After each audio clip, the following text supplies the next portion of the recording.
What's going on, everybody? Welcome back to another day. Oh, what's happening with my microphone? Hold on one second. What is happening there?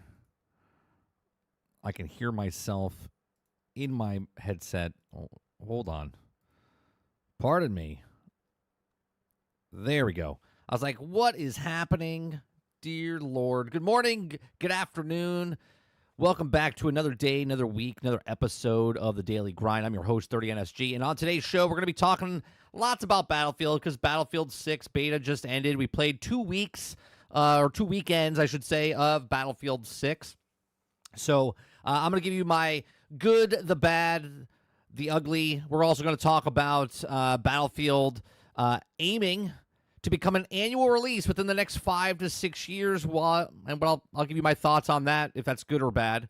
We're going to talk about Battlefield. New Battlefield content appears to follow the end of Battlefield 6 beta. Okay, and we're also going to watch a video called Modern Games versus Old Games, the Lost Technology Edition.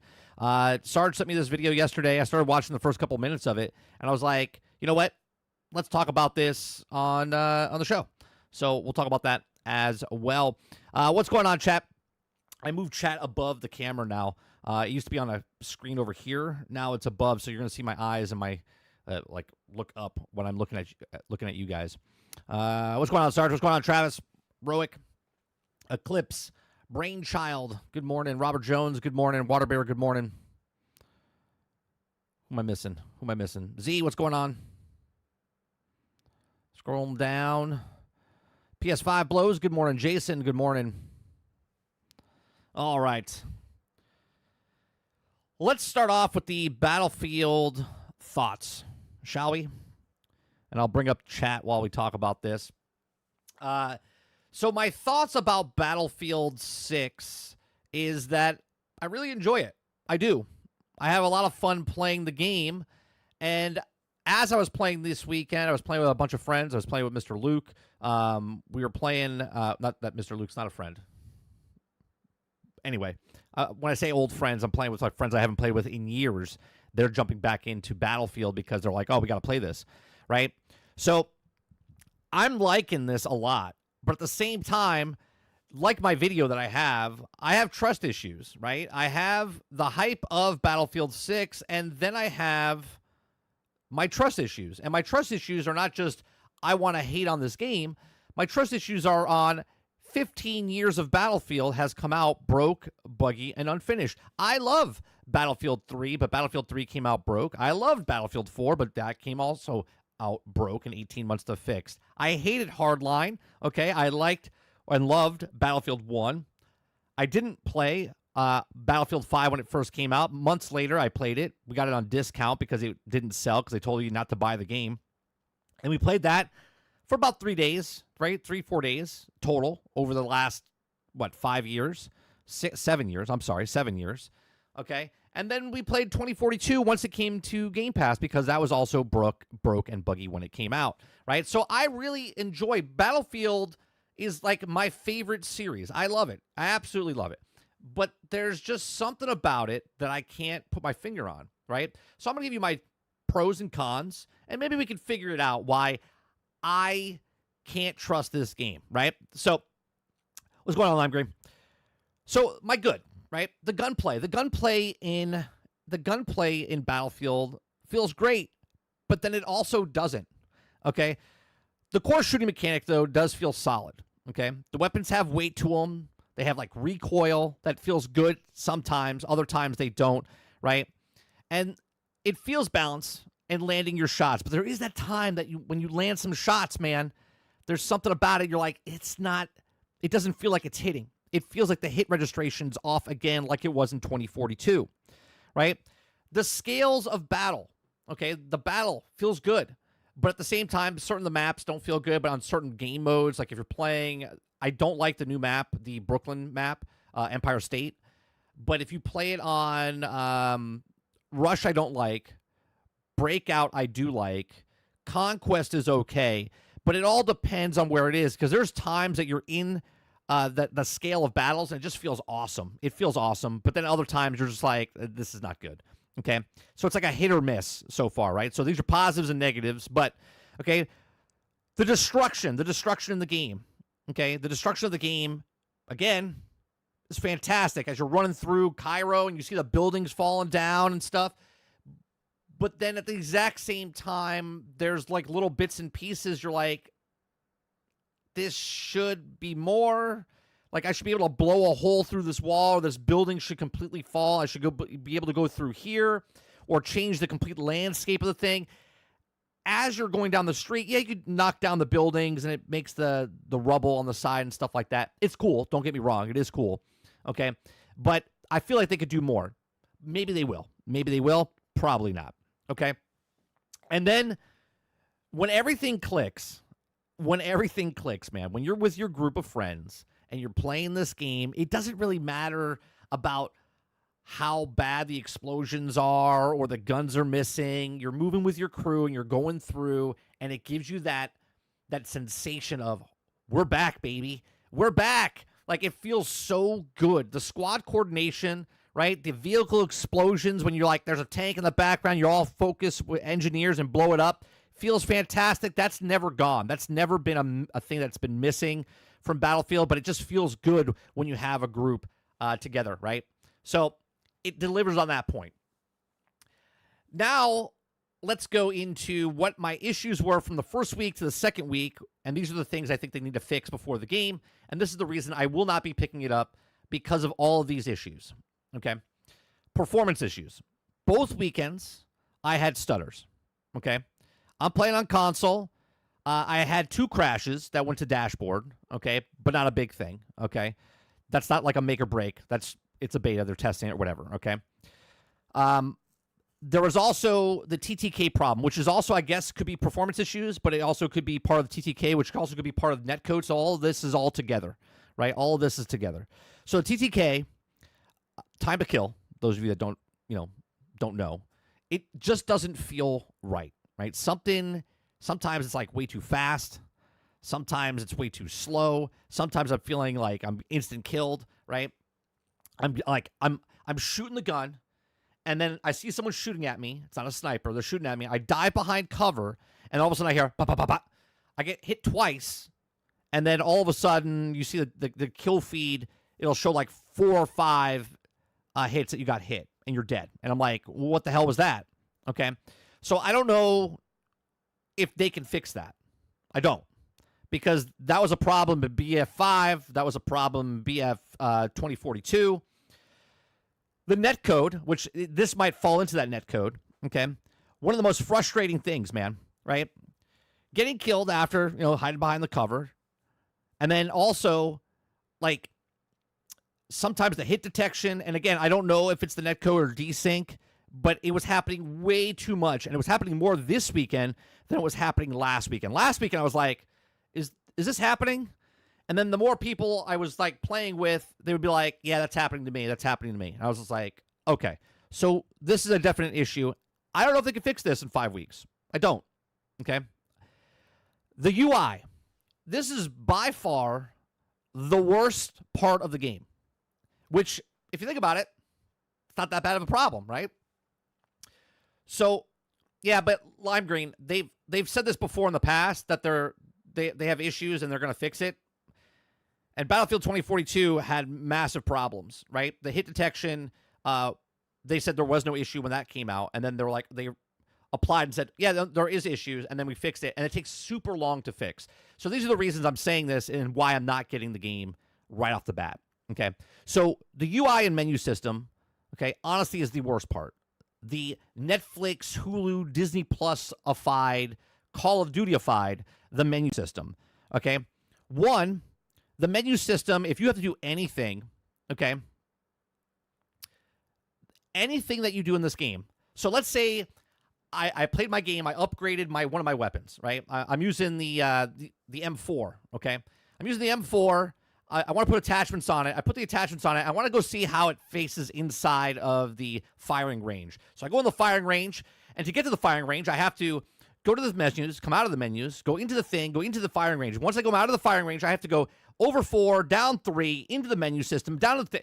It's like you got to do 15 to 20 things just to move it, right? To fix one thing, and then if you get it perfect, you have to deal with it again. But if you don't, you got to do that whole process over again. You got to do like 15 to 20 steps to fix it again. The menu system is horrendous. Horrendous. Did you guys know that you can make, okay? You ever notice you can make where you can flip around real fast? You know what I mean? So you check your back. Well, that's not on by default. You have to go into the menu system, and you have to go into gameplay, and then you have to go down to the gameplay, and then you have to go to modify, and go down to modify. Oh, no, I'm sorry. Remapping. Controller, edit remapping, remap, go down to the thing. It's like 7, 8 steps just to go to the thing. And then you come back out, and you have to remap the thing. It's like, holy Christ. The compass is not on by default. They're like, oh, we realize that. There's content creators out there. They're like, I love Battlefield. I love Battlefield. Big Battlefield fan. Love Battlefield. Battlefield. Go look at their footage.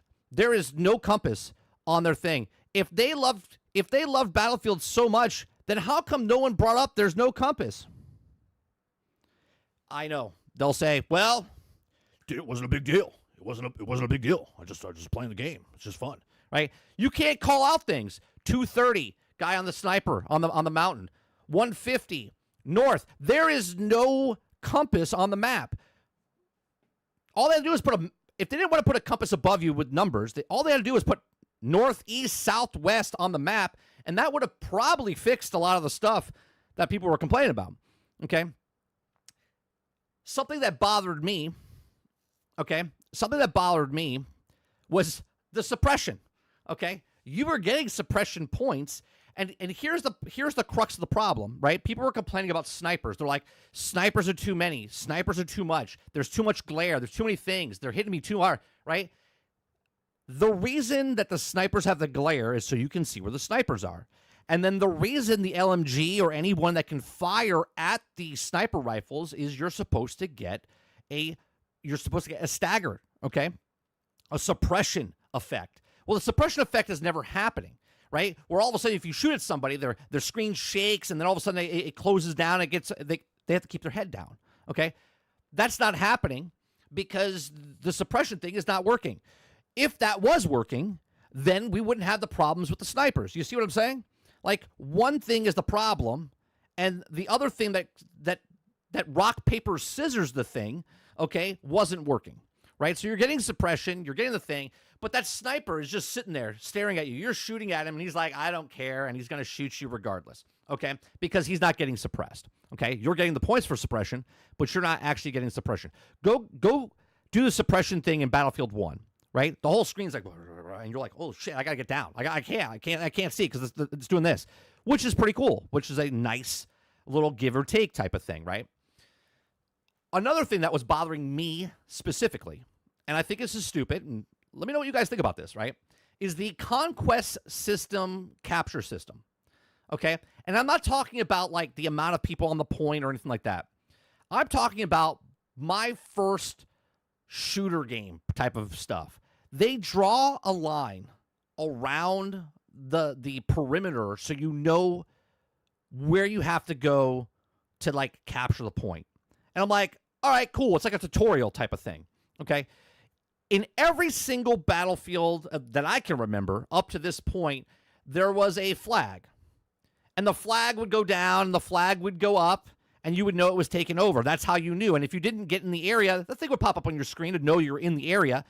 But they had that line, right? And I was like, what the hell is this? Now, I get it, Jones, right? You say you like the blue line option. I thought it was immersion breaking. And again, this is just personally me. I'm not saying they have to fix this in any way, shape, or form. I'm just telling you my thoughts on it.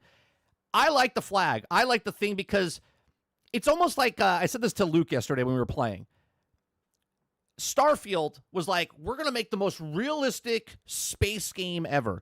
We're going to go through like time travel. We're going to like make wormholes and all of this stuff and all of these things. And then they're like, but we're not going to put gas in the ships because that's just weird, right? And you're like, wait a minute. So you did all of these other things to make the game feel realistic. Like the travel time between one planet and the next would take you forever, okay? but you didn't want to put gas because it would make it feel too realistic and it'd be a hindrance point, right? This is like that to me. It's like you make this military sim. I know it's arcadey. It's not like Arma or anything like that, but you make this game that's not like Call of Duty. And every single Battlefield game that you had before this, they had the flags, right? You had the flags. The line wasn't drawn on the ground for you because if you got close enough, the thing would pop up in the center of the screen. It would show the flag and say you're in space, like you're in the area. So please, in my opinion, let me remove that. Okay? If Robert Jones likes it, cool. But let me have an option to remove that. By default, it should be off. By default, compass should be on. By default, you know what I mean? Like, there's like these things that should be by default should already be in the game. Again, just my thoughts. Okay? Balancing issues.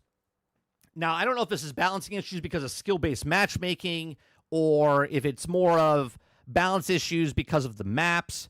I'm gonna go, you can remove it. Was it in the menu system that I have to go 28 steps to get there, Jones? Because if it is, fantastic. Problem solved. We fixed it already, and I can turn it off. Okay? So the balancing issues, certain weapons and vehicle domination, while others feel useless. In balance, okay? Takes the fun out of the experience. Okay? You can remove it. It's claimed. Okay. If it's in the game already, fantastic. Then we'll remove that point out. Not that it was a major issue, like why I'm not buying the game. I just thought it was kind of weird that they went from the flag going down, flag going up in every single Battlefield game, and they're like, we need to change this. Let's put a blue line to a white line to a red line when other people are taking over. So the balancing issues. So my big problem is I ran engineer a lot because a lot of people don't like to blow up tanks. I don't know why. Okay, because they're more Call of Duty players and they don't know what a tank is. A tank is this big object with a gun on top of it that comes around and goes boom, boom, boom, boom, boom, boom, and murders you if you don't do anything about it. That's what a tank is for you Call of Duty players out there. Okay, so in Battlefield, I play engineer class a lot or support class because, one, people don't like to revive people, and two, people don't like to blow up tanks. So I blew up a lot of tanks. I blew up a lot of helicopters because that's what I do. So engineer class, either, this is what they have to do with the engineer class, either give me less rockets but make them do more damage, okay? Or just uptick them a little bit, okay? Because if I have to shoot 4 rockets, now if you hit the tank in the ass, I think it's like two rockets can do it if you hit the direct spot in the ass. If not, you have to do 3. Now you have 4 on you, okay? That's if no one's healing it. If an engineer is healing the tank on the back end, okay, and you can't see it, obviously if you shoot it in the back end, no one's going to be healing there because you can see it. So you'll blow it up pretty fast. But my problem with the rocket launcher is that it takes way too many, where if you hit the back, it's like 200 points, but if you hit the weak spot, it's like 200 to 175, but if you just hit it anywhere else, it's like 25 points, okay? Well, that gets healed in 2 seconds. So unless you have multiple rocket guys shooting at that tank to blow it up, you can't do like a solo run type of thing, right? Now, I'm not asking for direct shots to the front to blow up the papier-mâché tank. That's not what I'm asking for. What I'm asking for is the rockets, when I shoot the rocket at someone, the splash damage is very minute. It doesn't really hurt. It does like 5 points of suppression damage or whatever, okay? But if I shoot someone with a rocket from a long distance, the explosion should be explosion, and it should kill all the people around there. But they're like, well, that would be too OP. But that should be my choice as the engineer. If I'm shooting a rocket, okay, if I'm shooting a rocket and saving them for the tank, or I have no tank and I'm not going to shoot the tank, well, then I'm going to shoot the rocket and blow up a building, open it up for people, and then I'm going to shoot another rocket in there if there's 4 guys in there and try to hit them all and kill them, right? Grenades in this game also suck, right? The frag grenade is like a pellet shooter. It's like, right? You can't kill anybody, right? You can't kill anybody with a goddamn frag grenade, okay? It's ridiculous. Lime Green says, I disagree. The rocket damage was fine. There were just so many people repairing the tanks. So you're talking about your specific situation. I'm talking about an actual situation when there's no one repairing the tank, and I'm shooting the tank. Mano a mano. tank versus engineer, okay? And I could not blow up the tank with 4 rockets, okay? Rockets are too weak against the tank. It shouldn't take 4 rockets to blow up a tank. If anything, let me disable the tracks so it can't move. Let me disable the weapon so it can't shoot until they repair it to a certain point. Something has to change because it's a little weak as an engineer, okay? The frag grenades are weak and again, they do nothing. They do nothing to anybody. You might as well just use smoke, use gas, use anything else, right? I don't even know if they had gas. Now, maybe people will be like, well, not all the weapons are in the game yet. Cool. I get that, right? We're just talking about the beta and the stuff that we played in the beta. Okay. So again, the rocket engineer class feels broken right now. The rocket barely scratches the vehicles, all right? You can dump an entire supply on them, and it doesn't do anything, okay? You can kill a tank with 4 rockets in any Battlefield game aside from hardcore? No. You don't even have 4 rockets on you, at least in the older games. You had 2 rockets. 2 rockets on you, and then you would have to have supplies, drop supplies down to reestablish your stuff, okay? Let's see. What else do I got here? Engineer, they really need to figure out the balance here, both in terms of how much damage the rockets do and also how many. I already talked about that. The map flow, right? The map flow. Some of the map flows, okay?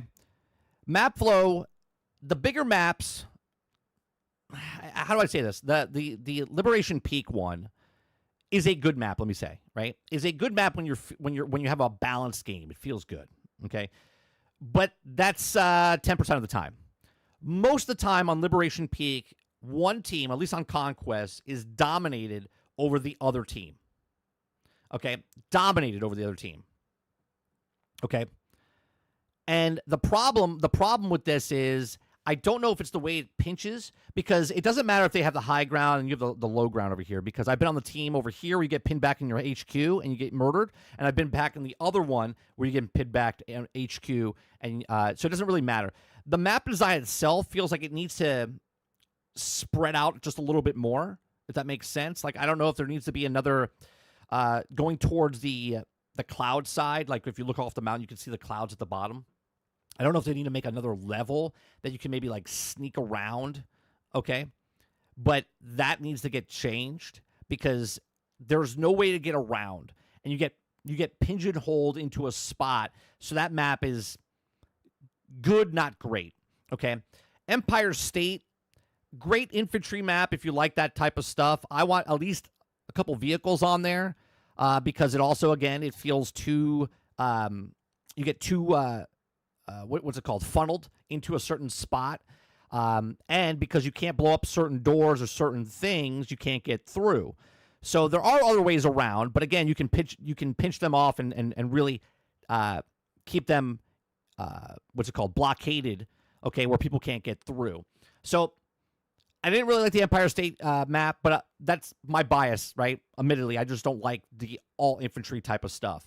I forget the village map, what that one was called. I like that one. That had a nice flow to it. C was really nice in the center, where it was like all the shit went down over there, and like the whole building, you can like basically destroy the entire building and see what in and out of all the corridors and rooms and stuff like that. I like where A was and E was and D was. I like that map. That map's okay. Okay, nice balance between the vehicles and also the infantry. Maybe they could make it. Maybe have 2 helicopters on the board. That would kind of disperse a lot of people where it gets pinned. See, that's the problem with not having vehicles. You can just get infantry and just pin a point, okay, and hold the point. Where if there's vehicles, it kind of disrupts people because you could take the vehicle over on the other side. People have to force on that side. If you had an air vehicle, people would have to stop shooting just the guys and shoot the guys in the air because the helicopter would just dominate. Now, there is a helicopter in the other Empire State map that we haven't seen yet, so we'll see. I'll hold my thoughts on that when it comes out, okay? Lack of team play, okay? Now, the lack of team play, I think this is just a lot of people coming over from Call of Duty or never played a game before, but you'll see people that are medics, and maybe they don't know they're medics. I don't know. Okay, they're on your body. They could be 69ing you, okay, while you're on the ground, and for some reason, they will not pick you up. I don't know if they know they have defibrillators. I don't know if they know how to revive, or if they're just that dog shit, okay, where they just don't want to heal you.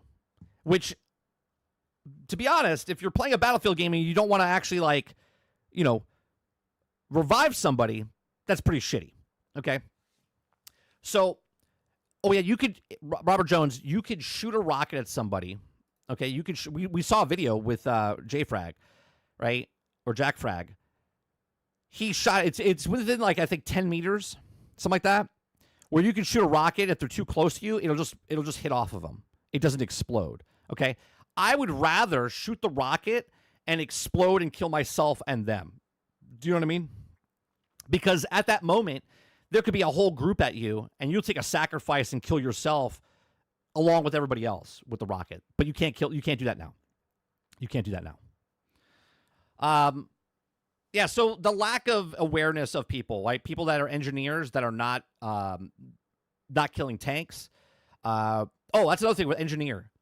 They got to stop with the air defense and the ground defense with the rockets. If you have rockets, okay, if they want to do the 4, maybe if you just have the ground rockets, okay, to take out tanks, anti-tank stuff, maybe you have 4, but you don't have any air rockets. If you have air rockets, maybe you have 2 and 2, right? 2 land rockets, 2 air rockets type of thing. But I don't think you should be able to run rocket air defense and rocket ground defense. That's just way too OP for engineer, okay? And this is coming from a person that plays engineer, okay? Yeah, that's basically the major points that I have the problem with, okay? Like, the map designs, to me, I like Cairo. I think Cairo is great. Now, people are complaining about the people getting up on top of the roofs and cheating and stuff like that. And they already said that they've went back, and when the game launches, you will not be able to get on the roofs, which means they're probably just closing down a, invisible wall type of thing above you, because there's no air defense in that game. So they'll probably stop you from going in. I think this is kind of bullshit a little bit, not because of exploiting the getting on top of the buildings. I feel like they had you to get on top of the buildings, but there's other ways. Like, instead of saying that the people on the buildings are cheating, I think there should be a way where you, in one of the rooms that you get into, has a ladder or something to get up on the building, and that would stop. So instead of pushing this and saying that these guys are cheating and we stop the cheating, that's not cheating. That's not exploiting, okay? If I can get up there because your game lets me get up there, because if I destroy a building, then I can climb up the rubble to get up there, or someone decides to blow up a tank and I happen to fly up in the air, okay? There's no difference than that than what happened in other Battlefield games. Other Battlefield games, these would be called Battlefield moments, right? Type of thing, where all of a sudden you jump out of a helicopter, land on a crane, snipe out 2 people, but you can't get on that crane. You can't get on that crane unless you jumped out of a helicopter. That's the whole fun of it, right? So instead of saying that this is bad and this shouldn't happen, they should push into it and say, well, let's open it up. Certain areas, let people get up on top of the thing, and then people would have fights on top of the rooftops, right? I think that's what they should do, but that's just personally me, okay? I like Cairo, though. I like Cairo because it had vehicles and infantry. I think all Battlefield maps, I know people like Metro and stuff like that, but I still think that there should be some sort of weapons and vehicles on the actual board, okay? We haven't seen anything with naval combat in the beta at all. We haven't seen any big maps. They say big maps are coming, so hopefully the big maps are coming. But overall, this would be the reason why I'm not buying Battlefield, right? Battlefield has a track record of launching broke, buggy, and fixing things later.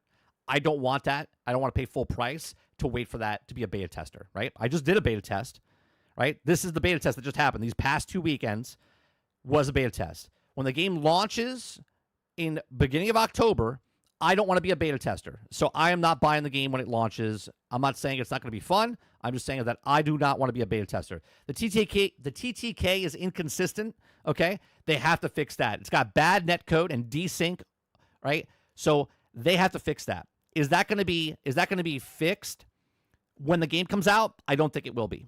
I don't think it will be, okay? The messy UI, okay? The confusing menus, right? My first Conquest design with the thing on the ground. Again, if Robert Jones says you can fix that in the menu system or something, sure. Okay. Performance problems, map flow issues, the lack of squad synergy. Okay. All of this. It feels good when you play in certain moments, but the overall thing, I'm like, nah, I'm good. Right. So I would rather wait and see what patches and updates shakes out, and maybe come back when it feels like Battlefield again. Now, the structure's there. The base level is there. It feels good when you play it. I enjoyed my time. I leveled up, just so you guys know. I leveled up all the characters up to level 20. Okay? Every class to level 20. I leveled up, let's see, 2 assault guns, 2 engineer guns, 2 support guns. Well, not really support. The main weapons for each class, and then one other one, the carbine M4, the AK. What else did I forget the ones off the top of my head, right? But I had 8 guns, so the four guns that came with the classes, and then 4 other guns I maxed out to level 20. Okay, I played a lot of this beta for the last 2 weekends. I enjoyed my time, but again, it was free. It was an open beta. I played the game. I enjoyed my time. It was fun. But now it comes down to $80 game, $70 game, $80 game, and is it broke or buggy when it comes out like every single other Battlefield game in the last 15 years, okay? You only have one level? No, that's not true, Lime Green. If you did Assault, it went from 0 to 20, and then it went to Recon 0 to 20, and then Engineers 0 to 20, and then Support 0 to 20, okay? Trust me, bro, okay? And then for each of the weapons, you unlocked all the attachments with it as the more you use the weapon.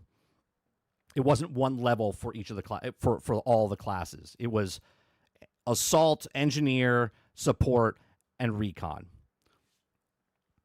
Okay. I'm wrong? Okay.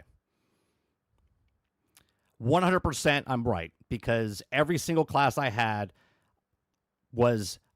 all the things all up to level 20 except my assault class. And one of the challenges was get your thing up to level 15.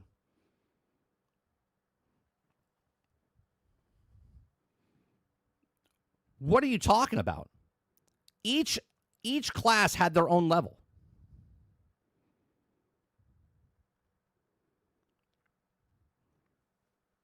Each class had their own level 0 to 20.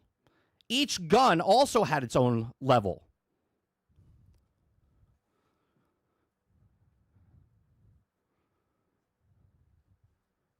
Did you play open class or closed class? When you played closed classes, each one had their own level 0 to 20.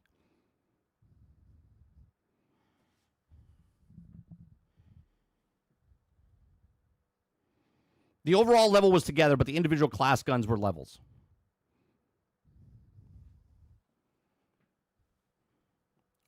Whatever.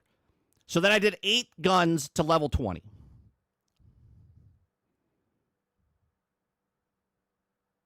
Because my assault gun was the lowest one that I didn't do.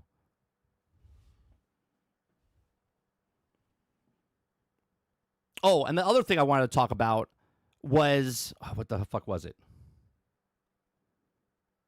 There was one more thing I wanted to talk about. It had to do with the guns.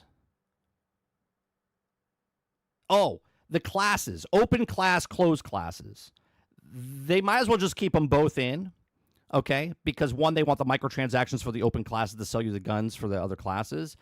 But closed classes, if you have open class, two of the classes feel absolutely useless. Assault is the worst class in the game right now. Assault is the worst class in the game right now.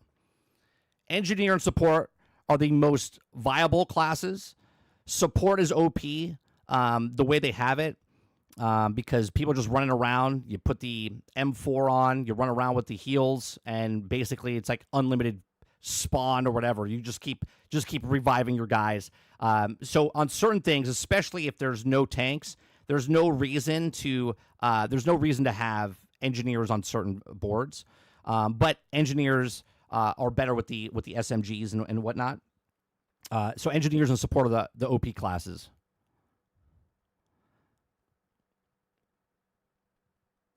Right? So 2 of the classes feel great. Technically, the support class is the most OP class. And I'm not saying OP in like they need to nerf it. What I'm saying is this one class support is so much better than the other 3 classes. They don't need to nerf it, but they have to figure a way to make the other classes better. Because everyone's just going to run around, right? I disagree with the open weapon system. I think they should have the closed weapon system like it is in all battlefields up until the point. But they're going to do what they have to do because they want to, sell cosmetics, right? So that's what they're going to do. The hip fire with the right attachments, very viable. Yeah, if you had so a couple of the perks on guns, recon, you need the perk that was all the way to the far right. I think it was for the stock, right, where you had the reload while you were looking down the barrel. That's a must. You need that. It's a must. Okay. With the hip fire for also sniper rifles, if you're going close combat, is a must. Okay. There's certain things that you would put on that obviously it's like we were talking about Borderlands 4 the other day with the 30 billion guns, and it doesn't really matter if there's 30 billion guns because there's going to be like one gun that's better than all of them, and it doesn't really matter, right? In the assortment of attachments that you can do, it feels fantastic that you're like, oh, I'm going to put this on it and do this, and this feels good as you're leveling up the gun.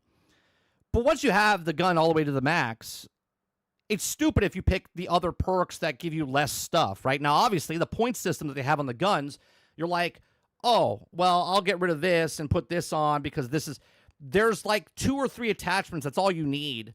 And the gun feels much better than it would if you had 6 attachments on it. And some of them don't, like, you don't need a laser, on there for certain guns. Just doesn't make sense, right? The rangefinder, I don't know if my rangefinder was broke. Other people I talked to said that their rangefinder wasn't working either. But the automatic rangefinder when you're sniper, for some reason mine wasn't working. Like when you look at it, you zoom in, it's supposed to give you the thing, and then you could shoot it, right? I didn't see it, so I don't know if I was using it wrong, or if it was broke. Yeah, but Sarge, if in the beta, now I don't know if they're leveling up to 20, I don't know if they're leveling up to 50, I don't know if whatever they're leveling up to, okay? But if you can level up the guns that fast, once you get to level 20, I don't know if they're putting more attachments in those things to get up there, but it just seems very, it just doesn't feel right. Krebsy says, I didn't know how to use the rangefinder. I was very confused by it, right? I watched a person do a video of it, and I was like, mine's not doing that, right? I watched a person do the video, and I was like, okay, that seems pretty good. Mine wasn't working, right? So I don't know. Travis says, 30, I just don't see why, if I got to where I am as good as I moved on from COD, why would I want to play a new COD? This is what I should be a shirt that also says Battlefield equals new COD. Okay, let me, when people were saying that this feels like COD, and there's a lot of people defending it saying that it feels nothing like COD, I don't think they understand, that what we're talking about. We're not saying it's a one-to-one copy of it feels like Call of Duty, okay? At times, it does feel like Call of Duty, and it doesn't feel like Battlefield. And here's why. Call of Duty has, since Battlefield has been sucking for the last 9 years, Call of Duty has added, and you guys have to tell me what the mode is, because I haven't really played it. It wasn't the DMZ, but the DMZ had tanks in there. There was it Warfare? Not the War Zone. Was it Call of Duty Warfare or whatever it was? It was a game mode where it was bigger, a little bit bigger maps than you usually play in Call of Duty, okay? And then they had vehicles. They had tanks on the board, okay? What was that called? Right? Ground War. Thank you, Krebsy. Right? So they had the Ground War. So I remember playing that, was it 2 years ago, 3 years ago when we played that? And I went, man, this makes me feel like I want to play, because we just got done playing 2042, and we're like, yeah, no, I don't want to play that. I was like, it's not a good Battlefield. You guys were saying go play Call of Duty. I went to go play Call of Duty, the Ground War, and I was like, this feels good, but it was missing like the destruction. It was missing the kind of certain things. And I was like, man, this really makes me want to go play a Battlefield. And now I'm playing Battlefield, and I'm like, this feels like Call of Duty. Okay.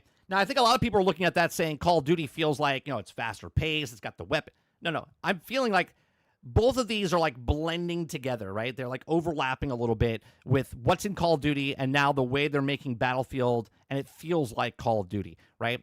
It's just kind of like a blurred line. It doesn't feel like you're doing any kind of it's just chaos that happens, and that's usually what happens in Call of Duty. It's just chaos. There's no like planning or anything like that. There's no like in the Empire State maps, they just felt very Call of Duty-ish. Okay, again, just a perspective to look at. Yeah, basically Conquest. Yeah, so yeah, it's run and gun speed of the game. It feels COD, but also chaos. Now, people did studies on it, Jason, or they did videos on it, and they said that's the slowest that you're running in this game, unless you have your knife out, okay? And people said that this game is much slower than other past Battlefield games. I don't know. Battlefield 1's pretty slow. Battlefield 1's pretty slow when you run and the way you move and whatnot. But they said that this one's second slowest or something like that. But it does feel like COD when you're running around. I don't know. It's just weird. No lack of action, that's for sure. But no tactics. That's a good way to put it, Sarge. You're constantly in the shit. There's no like lulls, right? This happened to me yesterday. This is why I don't like Empire State map. Okay, there was no beacon on the ground. If you guys remember the map, okay, I'm gonna you get A, you're going to B. B and C are in the same spot, right, in that center building. If you go all the way to the north, there's like an alleyway with like a cement truck and like a bus is over there, and then there's a hole in the wall. Right, there's a hole in the wall. I get up in the wall. Right? I go up into the hole in the wall, and as I'm standing there, they just spawned right on me. They just spawned right there, right in front of me, right? And I was like, oh, it must be a spawn beacon. So I killed the guy. I run over there. I look around. I don't see a spawn beacon, and I'm like, okay. And then all of a sudden, as I turn around, boom, another guy appears in front of me, and I'm like, what the hell's happening here, right? That should never be happening, especially since the point's already taken. There's no point there, right? There's no beacon around me. I don't hear it. I don't see it. Okay. And there's guys just appearing in front of me. And I was like, okay, that needs to be fixed because that's a major problem. Okay. I'm not saying shit to Battlefield. That's just bad design if that's what's happening there. All right. Yeah, the spawn location was fucked up. Oh, I forgot to bring this up in my footsteps. Footsteps. I can hear my teammates' footsteps, but I can't hear the enemy's footsteps. Right? There'll be times where I'm in there and there was no sound. Okay? No sound whatsoever, and the guy is right there. And I'm like, okay. So, audio, bonus, let me tell you, the sound design of this game is phenomenal. Love the sound design. If you guys haven't done this yet, inside of the settings, the 28 settings, go to audio, go to world, put in-game, right, in like world, right, proximity chat, okay, and put it on the war stuff, okay? And when you get back in the game, this changes the whole feel of the game for the better, in my opinion. Okay, so when you're next to your squad mate, it sounds as clear as this. Okay, but when you get about, I want to say 30 feet, maybe 40 feet away from them, all of a sudden it sounds like a walkie-talkie, and you know where they are. Okay, like you know how far your teammate is. So if they're talking to you and it's clear, then you know they're in your vicinity. If they talk to you and they're farther away, then you know their distance. Okay. The immersion with this is so good, okay, that every game should be doing this as far as the walkie-talkie sound effects. So fucking good, okay? It's so good. I recommend everyone switching your audio when you play, and it comes out of your left and it comes out of your right, the directional audio. So if your guy is to your left, you know that your teammate's to your left. If he's to your right, you know the teammate's to your right. If he's behind you, you know he's behind you without spinning around, right? So 3 major things you need to do. Change the audio to in-game so you know the directional stuff. 2, change the flipping around. I put it to the down D-pad so you can just flip around real fast to check your back. Okay? That's 2. And 3, put the compass on, even though the compass should be on by default. Because who doesn't want a compass on the screen? Be like, it's just too immersive. I don't want to know where I'm shooting, right? But that's really good. Krebsy says, did you know that you could jump from like second floor to first floor if you press the prone to crouch button before landing? You do a combat roll. I did know that. So if you jump out of a window and you push it, yeah, you do a little roll. If not, you'll take damage. But if you don't want to take damage, you push down on it and it does a little roll. I did know that.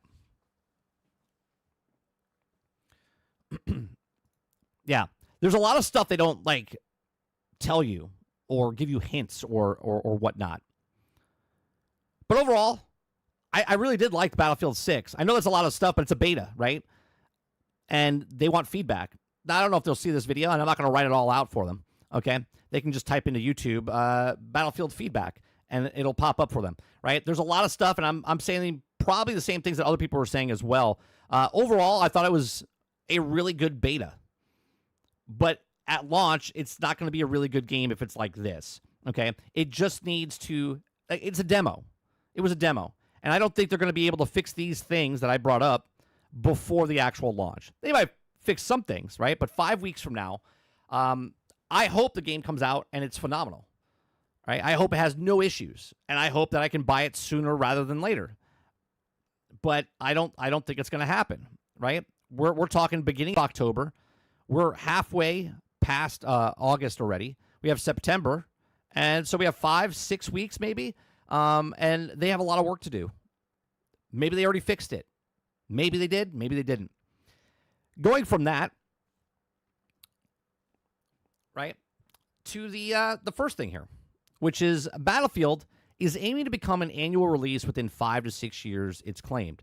Now, just off of this alone, this is a massive, massive mistake if they make Battlefield an every year title. Okay? Really bad mistake. They should 100% not do this. Do it every 2 years. Don't do the Call of Duty thing, okay? Don't do the Call of Duty thing. Come out with yours and then support it for 2 years. Meaning, if you're going to make it a platform and you're going to make it where it constantly has content coming out, like you wanted for Battlefield 5, you just did an update for 2042, I think, this morning or yesterday, okay, where you added a new map, I believe, or something, or that was the rumors that was going to happen. Like, just keep supporting the game.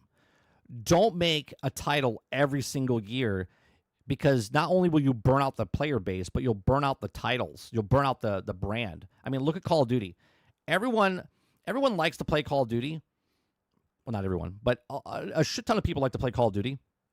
But look at the jokes. Look at the memes, right? It's just the Madden football of first-person shooters. It comes out, and people didn't like it. Like, yes, it still sells a shit ton. Yes, it's still making a crap ton of money, but Call of Duty is so oversaturated with their own titles. There's like, oh, yep, just another Call of Duty. Like, we just kind of like write it off, right? So I just don't think they can support it. I don't think they can support. They had 4 studios or 5 studios work on this Battlefield game. So does that mean right now now obviously they say they're still 5-6 years away, okay? But does that mean the next Battlefield comes out sooner rather than later? Then it comes, by 2030. We're talking 2030, 2031, 2032. You just constantly just keep pushing out Battlefield games. I think you kind of water down your brand by then. And plus you have Portal. You have Portal. You're going to have Portal in the game where people are going to be supporting your game, making maps, doing all these different things. Okay?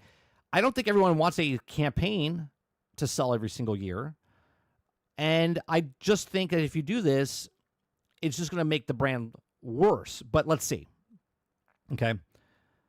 So it says, in a new video, industry analyst Michael Packner claims that the general manager of Battlefield franchise, Byron Bede, has told him that the EA wants Battlefield to be an annual title.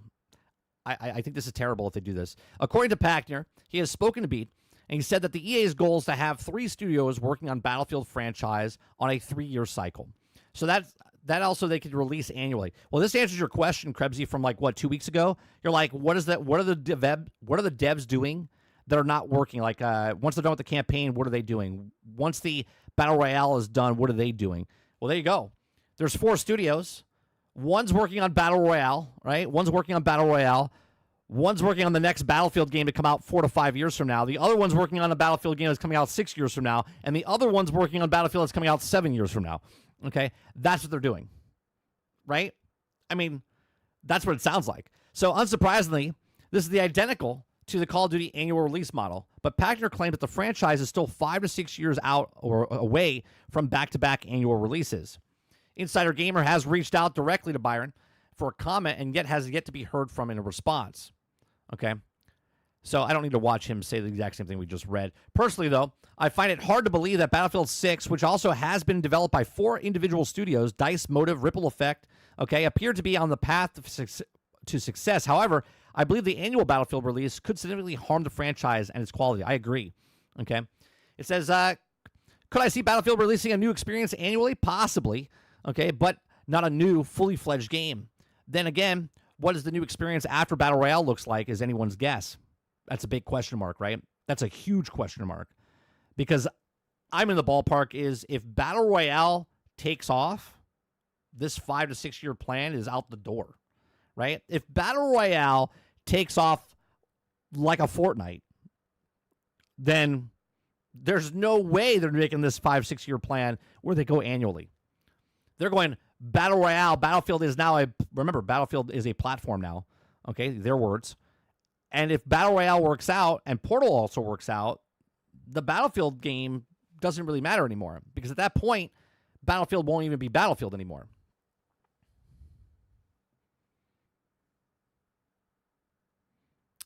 Krebsy says this means no Battlefront 3. I mean, I guess not unless they bring in a completely different studio in. Based on this, right? If all the studios are working on Battlefield, no Battlefront then, right? Eclipse says, so Battlefield's going to become Madden. Let's go.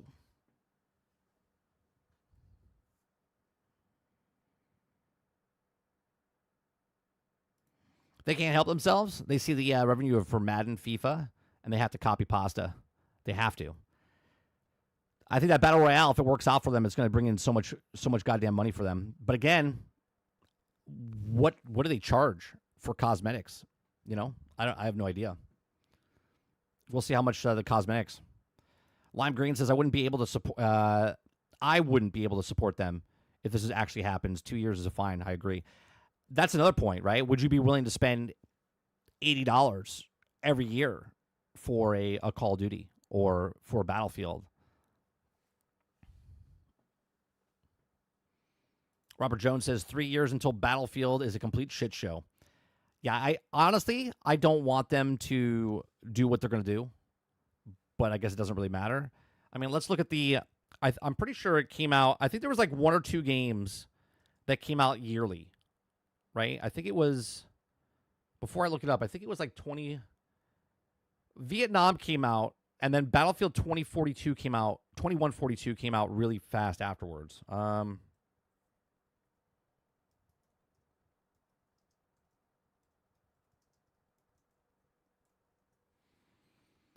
Let's see. All right, so we got Battlefield came out in 2002, right? Battlefield came out in 2002. Then in 2003, they had expansions, right? They had expansions. Then in 2004, Battlefield Vietnam came out. And in 2004, then 2025, Battlefield 2. So it was 2, not 2142. 2142 didn't come out until 2007, right? But then they had Battlefield 2. So they had Battlefield Vietnam. Then 1 year later, because it didn't sell very well, right? Battlefield 2 came out, and then they had expansions for that. All right? Then they had 2142 in 2007, and then 1 year later they had Bad Company, and then 1 year after that they had Bad Company, Battlefield Heroes. Then they had Battlefield 1943, which is that smaller game that was only on. Was it just? It wasn't Game Pass at the time. It was Gold or whatever it was. I think it was on PlayStation as well. Yeah, it was on PlayStation a little later. Then 2010, so 2 years after Bad Company, they made Bad Company 2.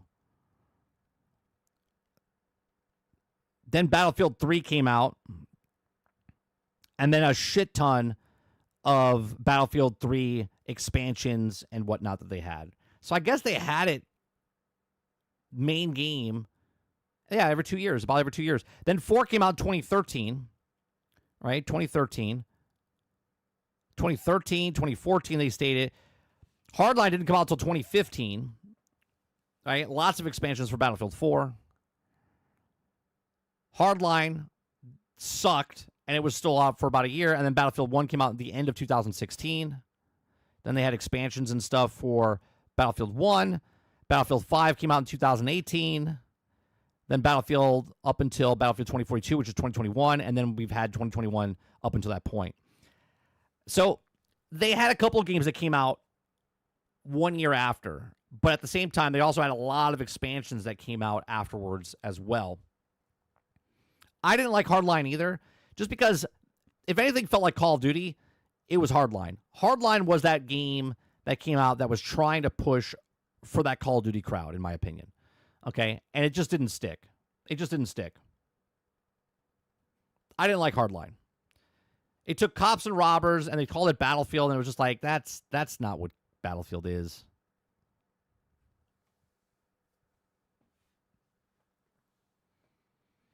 Krabsy says, who's ready for Battlefield 6 Axis Invasion expansion for Battlefield 6 that also brings the things back from World War II using updated assets from 2042 Portal? I mean, maybe that's what they do, Krebsy. Maybe they actually sell assets to people in Portal. Maybe that's what they do. Maybe they sell asset type of stuff inside of the thing. That would go over poorly. That would go over poorly.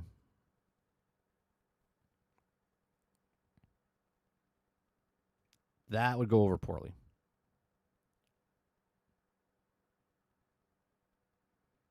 Robert Jones says, if the content is there as far as maps, I would mind buying every few years, almost like a map pack, which we talked about, Jones. I'm okay with the map pack. Well, that's what you're talking about, isn't it, Krebsy? Or am I Axis Invasion, right? An expansion for Battlefield 6 that brings back the World War II using update assets from 2042 Portal. The way I was read that, I thought you were saying that instead of an update, it would be the expansion. And I just all of a sudden assumed that you were talking about they were putting an expansion in that it would sell in Portal. That's what I thought you were meant. You're just saying that they'll come out with it like this season is the Axis Invasion expansion for Battlefield 6 is what you're saying. You're saying like a season would be, it would come out. You're not saying charge for it. You're saying it would be a thing down the road. I thought you were saying they were going to charge for it.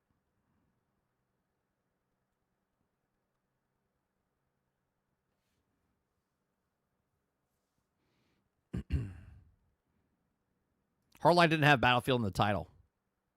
Would you have liked it? Yeah, if it was a completely separate game, I probably still wouldn't have liked it. But at least I would have liked it better because it wasn't associated with Battlefield. Like if it just came out and it was called Heist or whatever, or if it was just called Hardline and it had no association with Battlefield, sure. I give it a shot and go, nah, I'm good.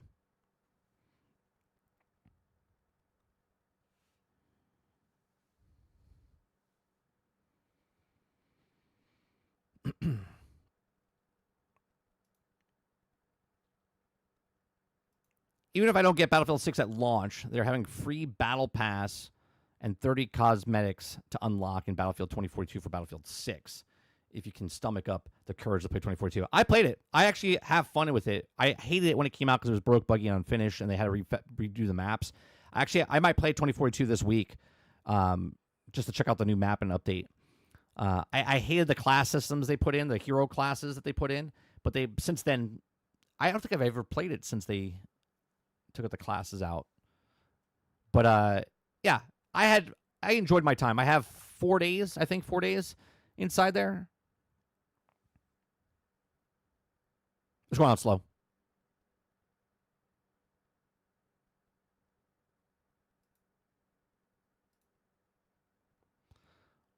All right. No, 2042 I don't think is crossplay. Well, I don't think oh, actually it is. It is crossplay in on PC. Yeah, I'm pretty sure it is. Modern Warfare 3 is a $70 expansion for Modern Warfare 2, 2022. Black Ops 7 is an expansion to Black Ops 6. Battlefield 6 Axis Invasion will be released in October 2026, costs $70, and will be World War II themed since assets are built in 2042. Gotcha. Okay. I gotcha, Krebsy.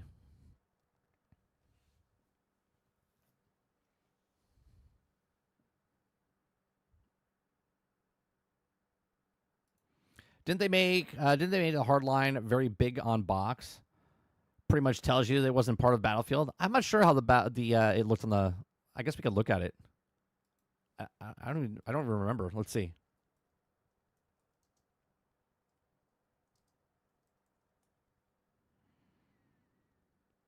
No, they had. I mean, Battlefield was on the board. I mean, it's pretty big. Battlefield. Battlefield. Definitely was there.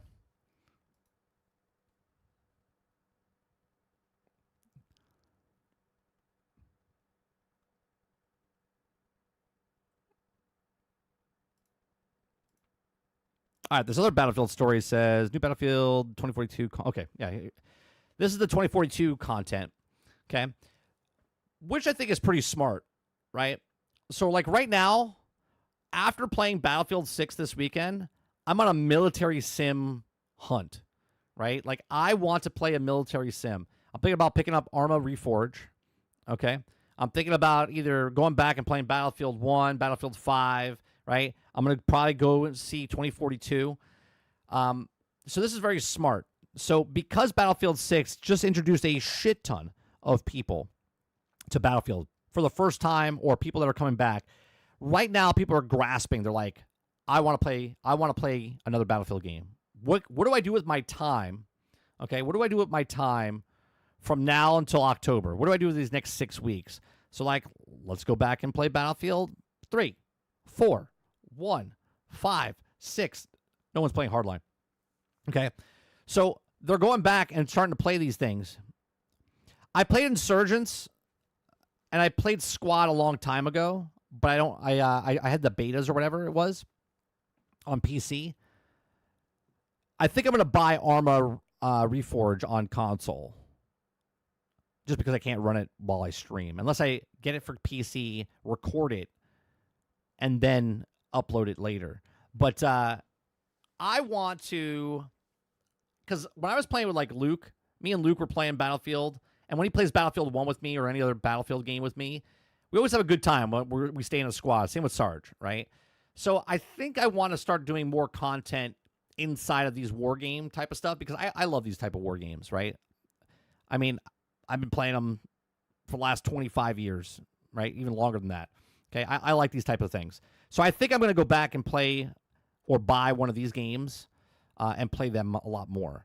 Because when Battlefield 6 comes out, I'm not getting it, right? And I might get it down closer to Christmas or whatnot if it's on sale, or if they make the fixes and it comes out and it's flawless. And I'm like, hey, you know what? I like the maps, but I'm going to wait for 13 maps instead of 9 maps.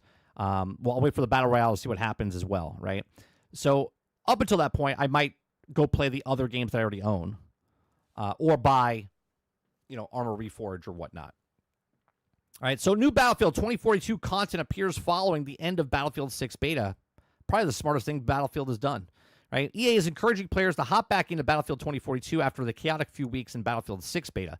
We're also being tempted back with also new weapons, vehicles, and rumored new map.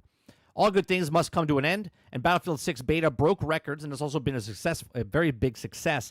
Battlefield might also finally be back by the irony of this statement. This has to go away to another couple of months, but you can also hop back into Battlefield 2042 while you also wait as a new free goodies await you. New guns, vehicles added to Battlefield 2042. We recently reported that Battlefield 2042 could be getting a surprisingly big update soon. Battlefield 2042 has largely abandoned the seasonal content schedule as it's full steam ahead for Battlefield 6. This hasn't stopped Battlefield 2042 from receiving the following. You got the Linux weapon, the F2000, the Warthog, and the Frogfoot for vehicle, and Warthog for vehicle. Okay. As of writing there's also still items missing from the update that also initially rumored the prototype another weapon, that the Immersion map.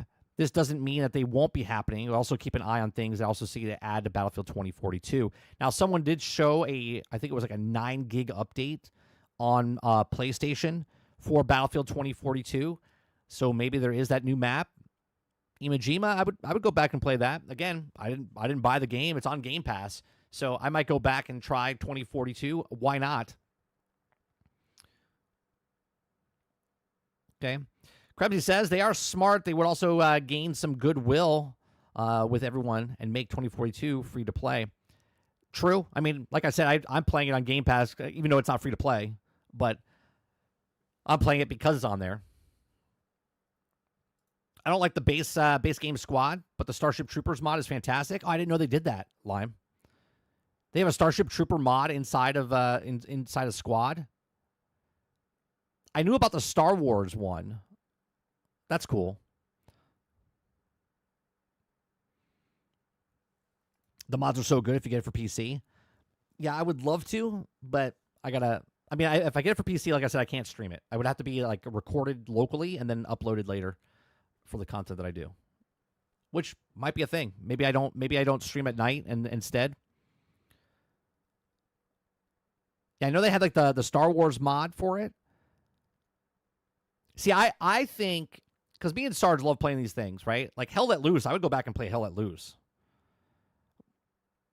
I know it's slow and methodical and it's not really good content to watch live. But if we do like small missions and you follow along with that, I think that could be good. Ron says Battlefield 6 will be on Game Pass eventually. Might be best to wait. It probably will be, probably about a year from now. Jay Breezy says how to get the mod on Starship Troopers. That would have to chat would have to help you there. Travis says no stream at night. The hell with that. Union says you have to. I mean, I only have a certain amount of time to play a game, Travis, right? So if I'm making content and I can't stream it because if I buy it for PC, because it'd be too bogged down my computer while I'm live, I would have to play it off stream, and then you would get content. So I would take a night off or something and play content. You know, you would still get it, just not live.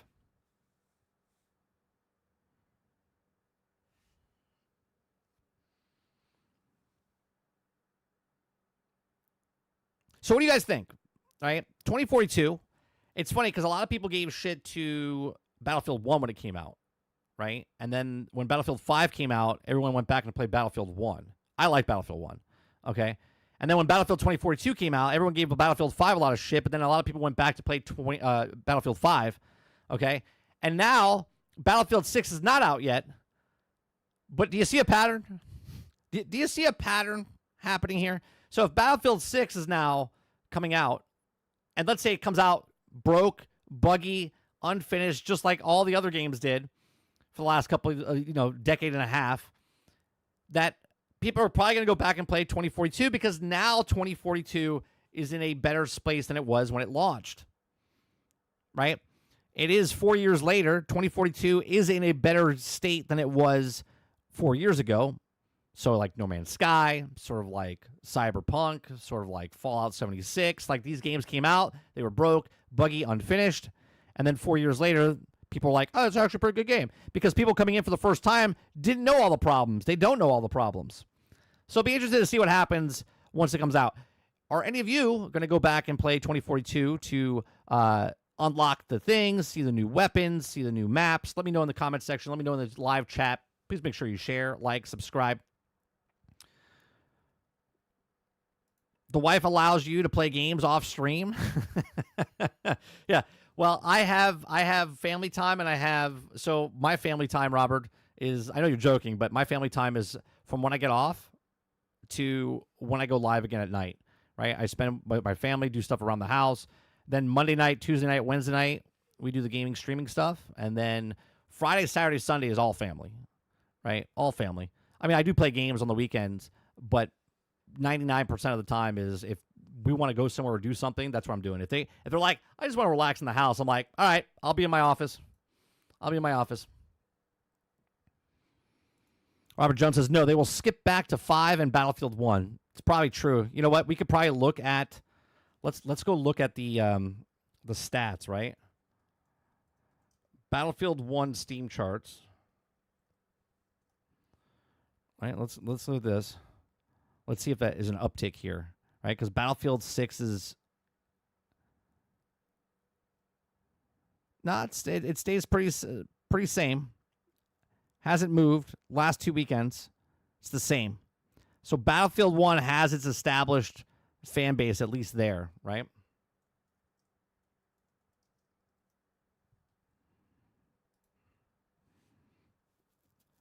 Yeah, Battlefield 5, the last 2 weekends, right? There's been no change. It's been the same.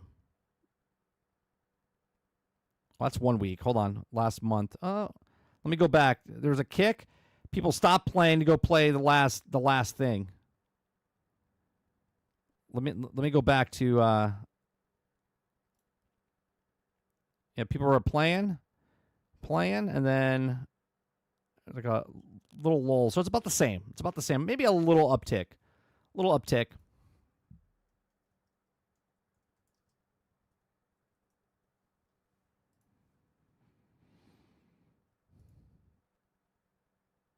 Oh, look at this.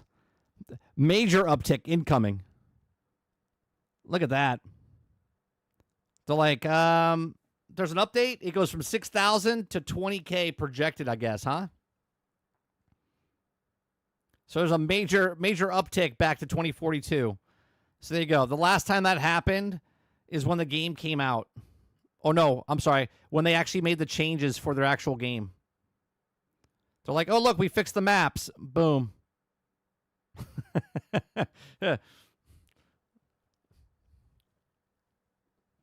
That's the last time.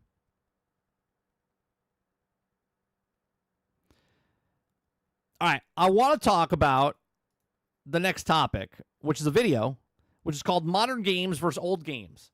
Now, there's no talking in this video. It's just showing you what it was then compared to now, right? And we'll pause and talk about it and look at this. If you guys like it, hit that like button, hit the subscribe button. If you'd like to go above and beyond that, become a member as little as $5. Okay? So let's look at this, right? This is called Modern Games versus Old Games, the Lost Technology. Okay? Here we go.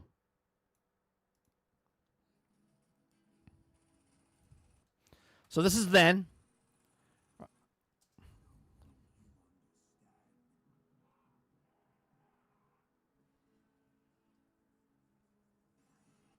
Oh, you guys can't hear the sound. Get off! The problem is we don't have the 2025. The problem is we don't have the technology to do that anymore. Let me rewind that for just a second. The problem is we don't have the technology to do that anymore. We used to, but we destroyed that technology, and it's a painful process to build it back again. Is that from an actual game developer? They look like they're in an air museum. That can't be right. Yeah.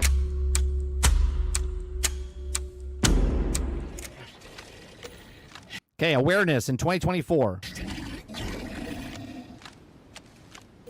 We got Redfall physics here.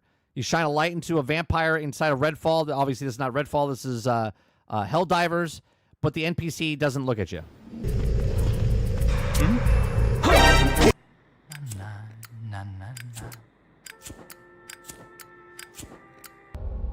Awareness in 2024. You turn your flashlight on, they see you. You turn your flashlight on the new games, and nobody knows you're there. Self-preservation. Party won't go all night. Get to that bell tower. He doesn't hide at all. He's getting shot at or pushed. He doesn't care. He just keeps coming at you. Here's 2004.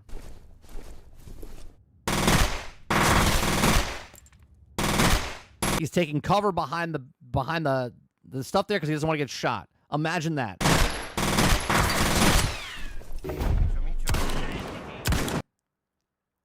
This is Indiana Jones 2024.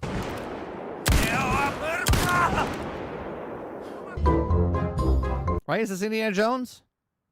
Yeah, this is Indiana Jones. They just keep coming at you. He's running, taking cover.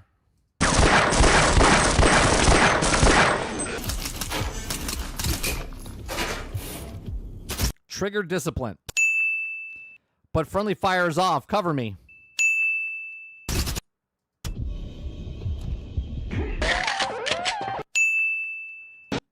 What did that say? Hold on.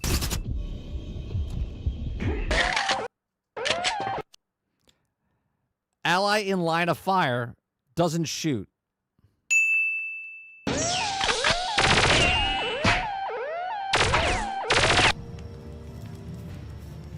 Pathfinding. There you go. Here's the pals. They don't know how to get to you. Right? They're like, I don't know how do I get to you? You don't want to come down and get me? Okay. Pathfinding in 2011 Skyrim. Watch this.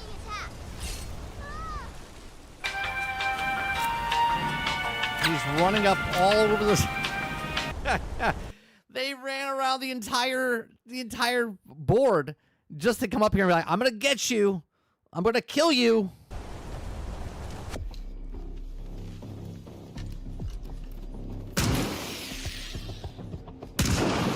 Pathfinding, they're going the opposite direction.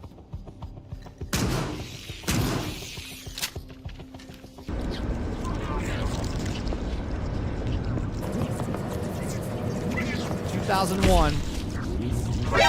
NANI?!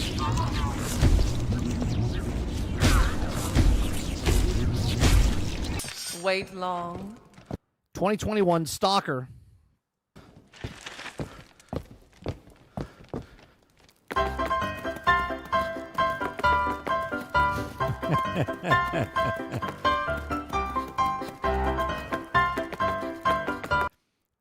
I've never played this game. Is that a boss right there? Is that a boss? I've never played the game.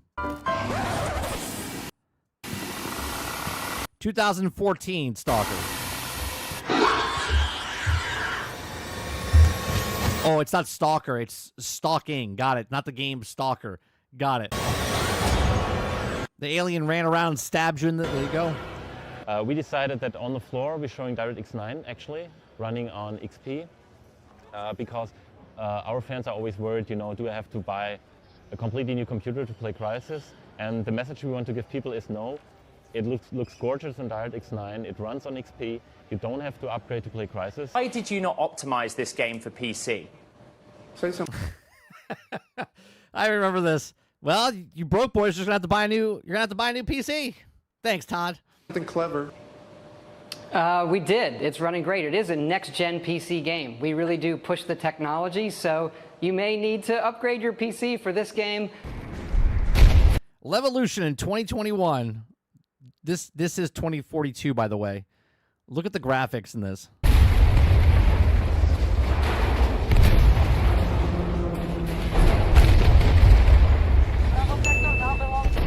Not bad. Let's take a closer look.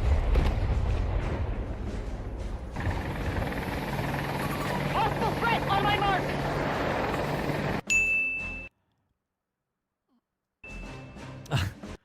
Where the actual destruction, though? Yeah, there's no destruction. It's just... There it is. Okay. Now let's look at... There you go.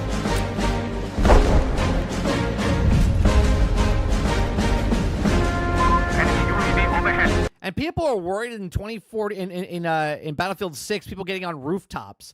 Meanwhile, people would literally jump on top of this building and then parachute their asses across the other buildings.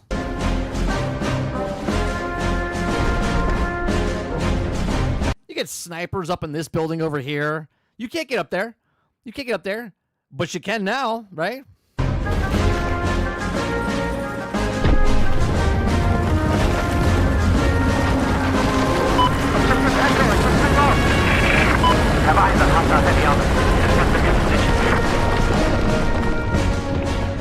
Could have made more of a plume of smoke, you know? Well, there it is. Buildings in the ground.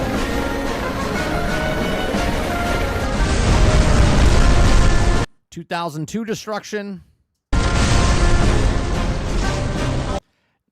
don't even think it was...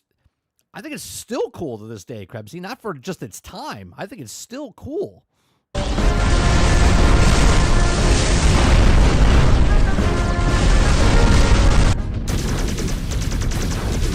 2024.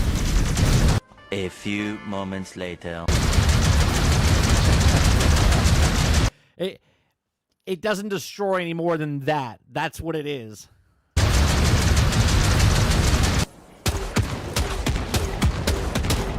I said it when we played Helldivers. I was like, man, I wish it was fully destructible.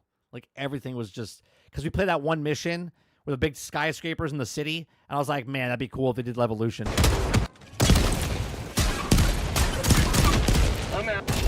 I'm out.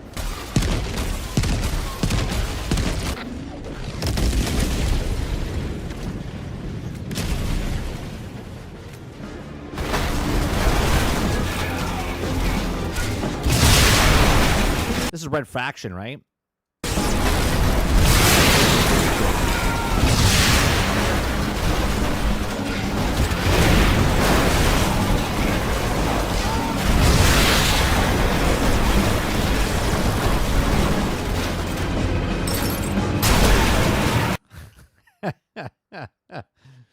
...2009, you could run through a building with the truck.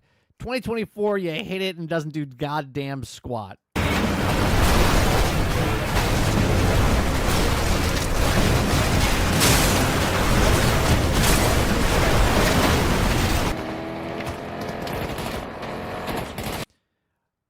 We're paying for lesser of a product. Do you see what's happening here, chat? Do you see what's happening here? It's not that we hate. We're not hating on the things to hate on them. We're hating on them knowing that they're charging more money for less in the game. People used to make a game and sell a game, and it used to be this, like, perfect era. We didn't know what we had. We thought that was the standard. And they went, well, how do we make that stuff? Well, let's just make better graphics. Let's make better graphics, as the clip says. But the graphics, 30. The graphics, that's what it matters, right? You put the graphics in the thing, and then that's what makes the game amazing, right?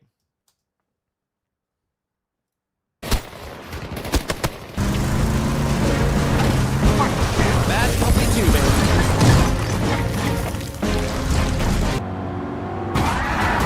Okay. I used to play a game. It was just called Daytona. Not the arcade version. There was a game on PC, and I had just the disc from the back of a magazine, okay? And I would play this, and the only reason I played it is because it was fully destructible cars. You would see the pieces fly off. You would have nothing. It was so awesome. 2022 damage models of a car. Here we go.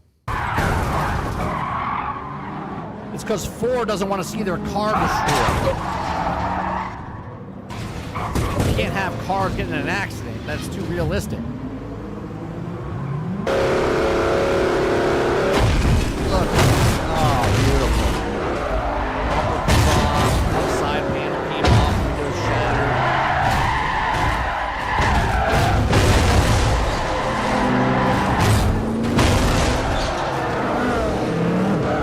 Wanted our final Arkham game to be the ultimate Batman experience. For us, that means building an enormous open world Gotham City full of the really rich level of detail that people have come to expect from Arkham games. The inner reflection. There's reflection off of Phasma.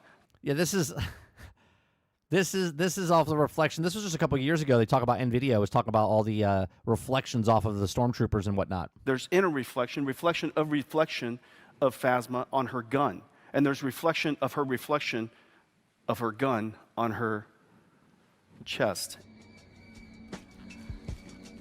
Yeah, you don't go through the foliage. The foliage doesn't know you're there. 2007. Well, I don't think it's stupid, Krebsy. I mean, I understand what you're saying as far as it would be cool if you compared Call of Duty to Call of Duty and then this game to this game, which they are, some of the Battlefield ones, right? But it's just showing you how far the technology has come or where it's gone.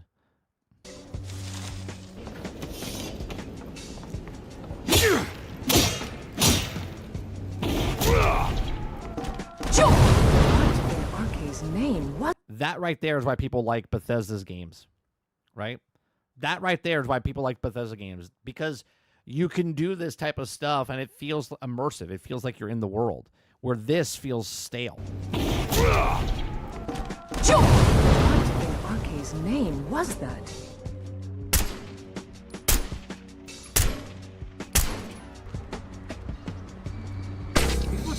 Something so simple as shooting a light out, right? Now, Battlefield 6, you can shoot lights out. Does that mean it's back to its form? No. You there?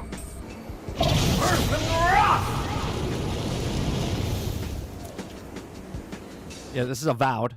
This is Avowed. And this is Skyrim.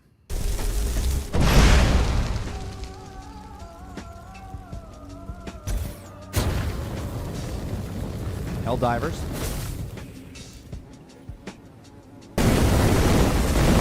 Far Cry.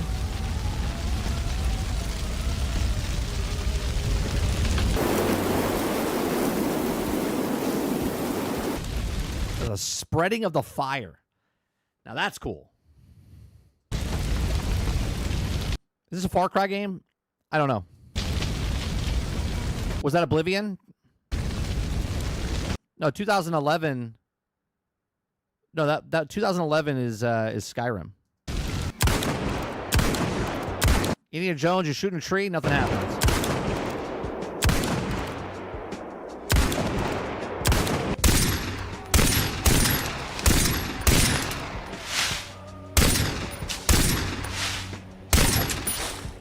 Like, think about the coding for that. Think about the coding for this right here, right? Not only you shoot the tree, but he's taking off smaller chunks of the tree, right? By where he's shooting it.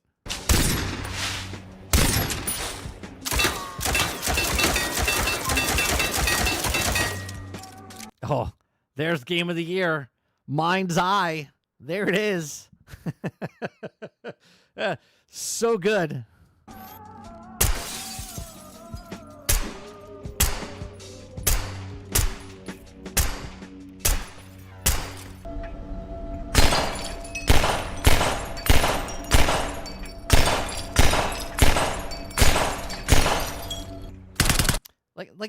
Think about that, man. Again, something so simple as just shooting out the glass.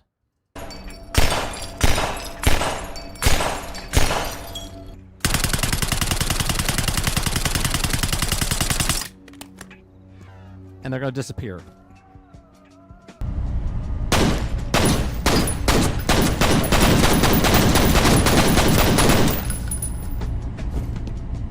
I think those disappear as well, don't they? Nope, they stay there. 2004. Keep liberty.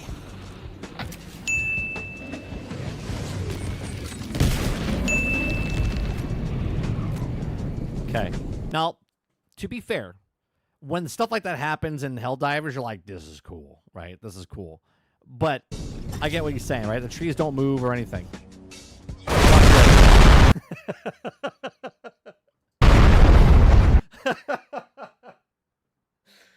2007. Look at the difference. The difference is here's the explosion here.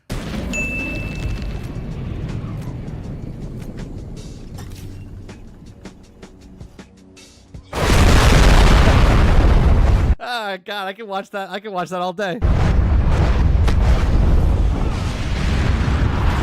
trees are blown away from the back. The great things that's happened is the Xbox is forcing us to look at a bunch of things that maybe we didn't have to look as hard at on the PC because there are more constraints there, especially with the CPU and memory. So the end result is that the Source engine is getting better. It's using less CPU, using less memory, being more aggressive about streaming. I just want What happened? What happened?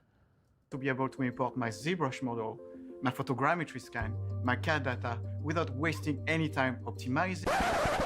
Without wasting any time optimizing. Wasting no time for optimizing. Oh, the mirrors. We always do the mirror test when we play a game. We really do push the technology. Yeah. Look, 1999.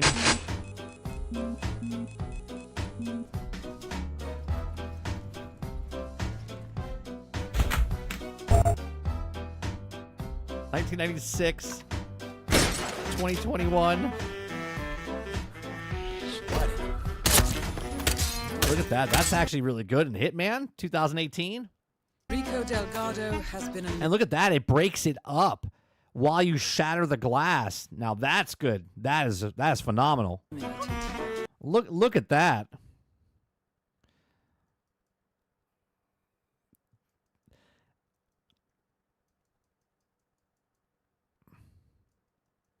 Now it's a little it's the same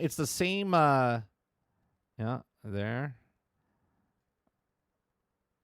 Yeah, it's crazy.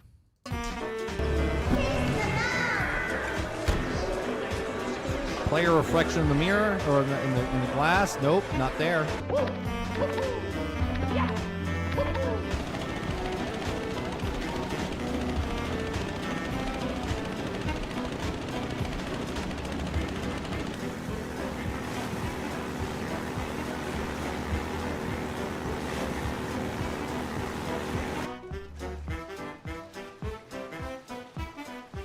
Well, no, because Rockstar's doing it correctly, right?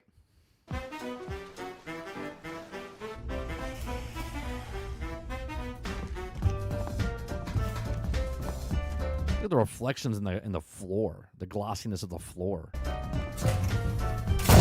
Fuck! One of the most important new features is 4-player co-op.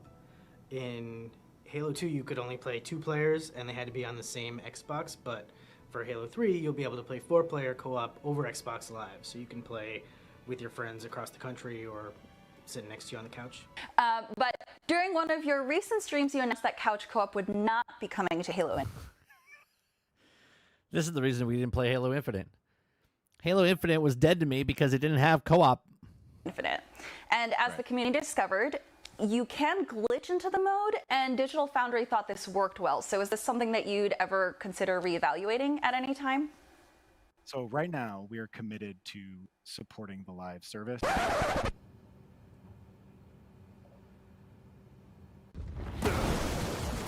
Great.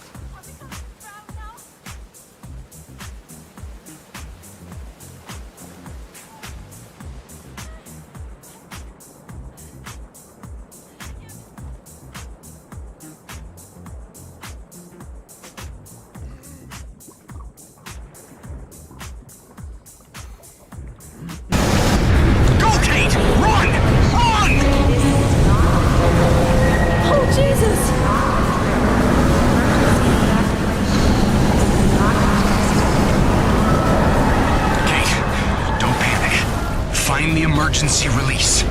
You can do it.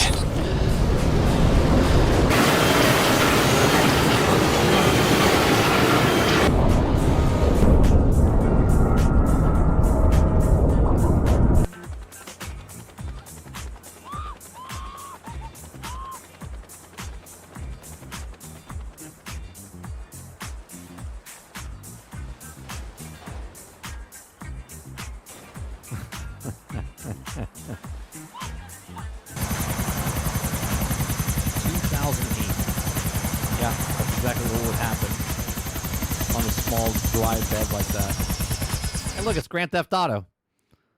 Look at that. Doing it right. And then as the blades shut off, the water should come back in.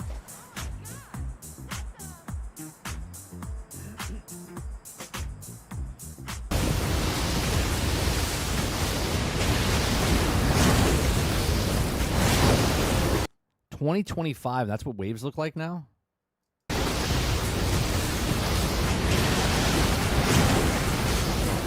The new Doom? Is this Doom? Still amazing game. The Batman series in general is just an amazing game. I mean, to use water physics, you should look at Sea of Thieves. I'm surprised they didn't do Sea of Thieves.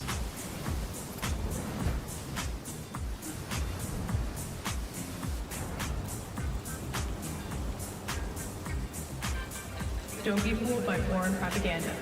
Get the latest, trusted scoop on Night City, only on N54 News.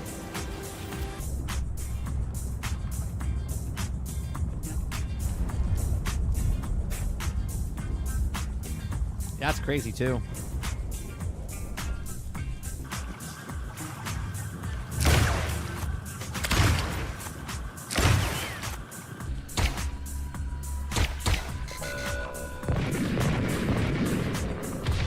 With PlayStation 3, we are taking it to the next level. Not only will PlayStation 3 support Blu-ray video and PlayStation 3 games, PlayStation 2 games, audio CDs, and DVD video playback. PlayStation 5 is backwards compatible with more than 4,000 PlayStation 4 games. Hello? Anybody? Anybody home? If you're a PlayStation I love the fact they're like, no, we're not gonna do that. Now subscriber, you will see PS Now games here too. Download or stream any of the PS4 titles or stream any of the PS3 and PS2 titles on demand.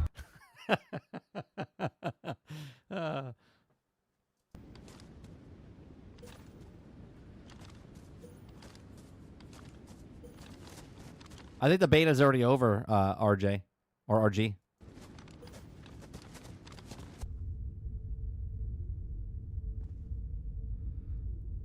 Yeah, look at this animation cycle.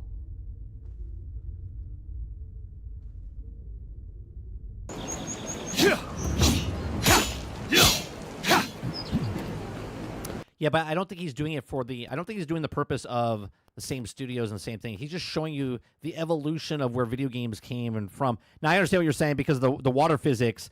Like if you look at Sea of Thieves, the water physics are still good, right? But just saying in general, look how far they've fallen, right? Look how far they've fallen. No. If you pre-order, you still can't buy it. You can't buy it. You can't play it anymore until October, unless they have another beta come out.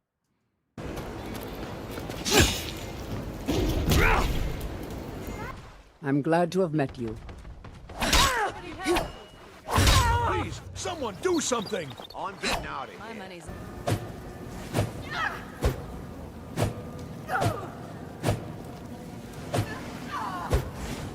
What the hell are you doing?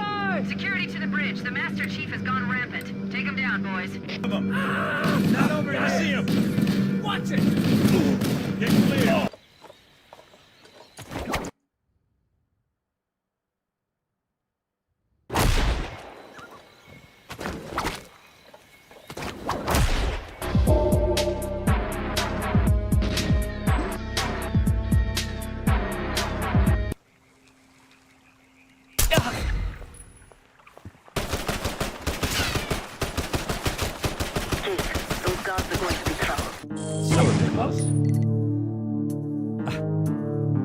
Holy moly!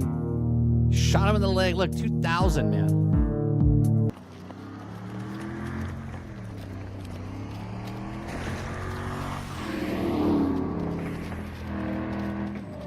Armor, just south of your location. Wait a minute. I have a question. Is that 2042? Why does it look so sterile?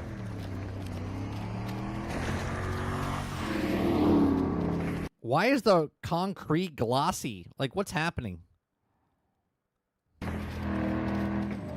Armor, just south of your location.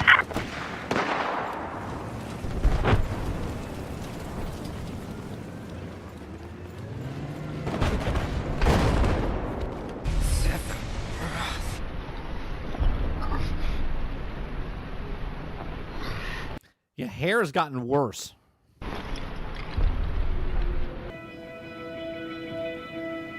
We'll get it done. I just move shit with my freaking mind! Yeah, okay.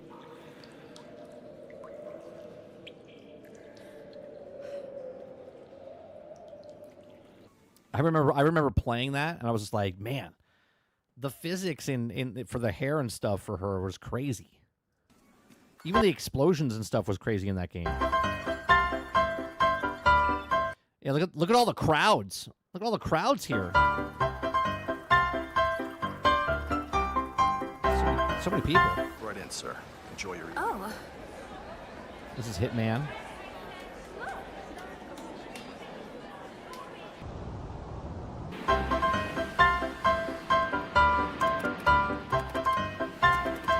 I love the music that he picked to show off this stuff.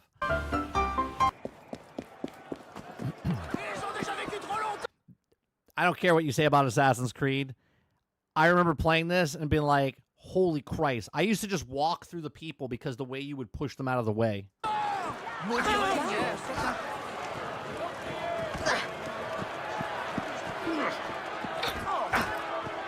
aurons justice.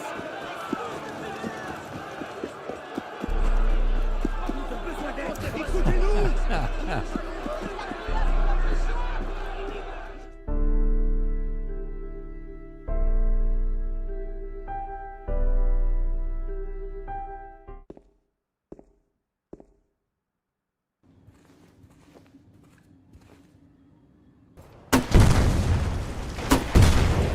Well, here you go, Krebsy. He's doing some comparisons. There's still some hope. There you go.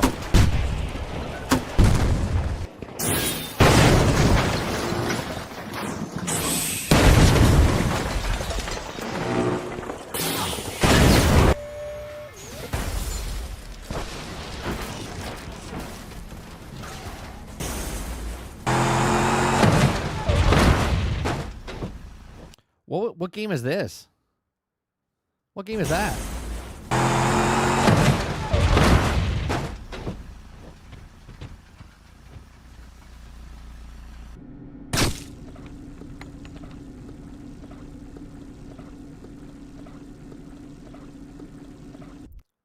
Look, that's crazy.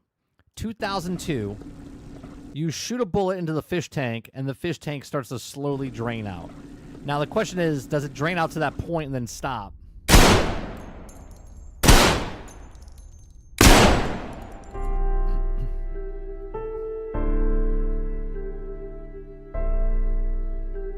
So there you go. It's a bigger conversation to have in the industry, right? Because like you look at some of the stuff and you're like, why has it changed so much, right? And the simple answer is it is lazy, right? How is it that games cost less and they did more, okay? And now games cost a shit ton more and they do less. Greed, right? Greed is the only answer, right? If you're putting more effort, right? If you're putting less effort, if you're putting less effort in the game and ask for more money, you're not trying to make the best game. You're trying to make the best amount of money. And this is why I say make a game, sell a game, right? If you make a game and these games fail, game after game after game fail. Not all games are going to make it, but because the games fail is because of stuff like this. It's the small little details that bring the immersion in, right? Again, is it make or break for me that Battlefield 6 has the little line drawn out on the ground? No. But that pulls my immersion away, right? The shooting the building, that destructible environments all around me, but that one building won't fall, that one side of the building won't fall, that breaks my immersion from it. You know what I mean? And I'm not saying just that game, just games in general. Like when I play the Ubisoft games now, okay, and you do something, all the enemies know where you are. But an Ubisoft game in the past, you would kill somebody and no one would know about it if you did it correctly. Okay? Now you do stealth stuff and all of a sudden everyone knows. Hell, even in the game Atomfall that I played, right? Is that what it was? Yeah, Atomfall. Right? Nobody saw me kill the guy in the town, right? I took the guy out. Nobody saw me. But then someone came across the body and they just assumed that I did it, even though I wasn't even anywhere near. And now everyone in the entire town was looking for me. I'm like, well, that's stupid, man. Nobody saw me. How do they know? They're like, well, they know everybody in the town, 30, and they know everybody in the town wouldn't do it. Maybe they got in a scuffle. Maybe they got a thing, right? I know it sounds stupid, but it's like the littlest things have the biggest, the biggest consequences to it. Because you're like, why would that guy know I did it? I didn't do it. He's just assuming I did it. They always know. They always find the body. Again, though, Salty, how would they know it was me? Do you know what I mean? It's the programming. Where some guys come around, they're like, oh, there's a body there. Hey, there's someone got shot here. And they come over and they look at the body. They're like, oh, my God, right? And they'll spread out around the area and try to find it. But in other games, like you shoot somebody, everyone's like, he's up in that bush 100 meters away. It's like, how do you know? No one saw me take the shot. That's the problem. That's the problem.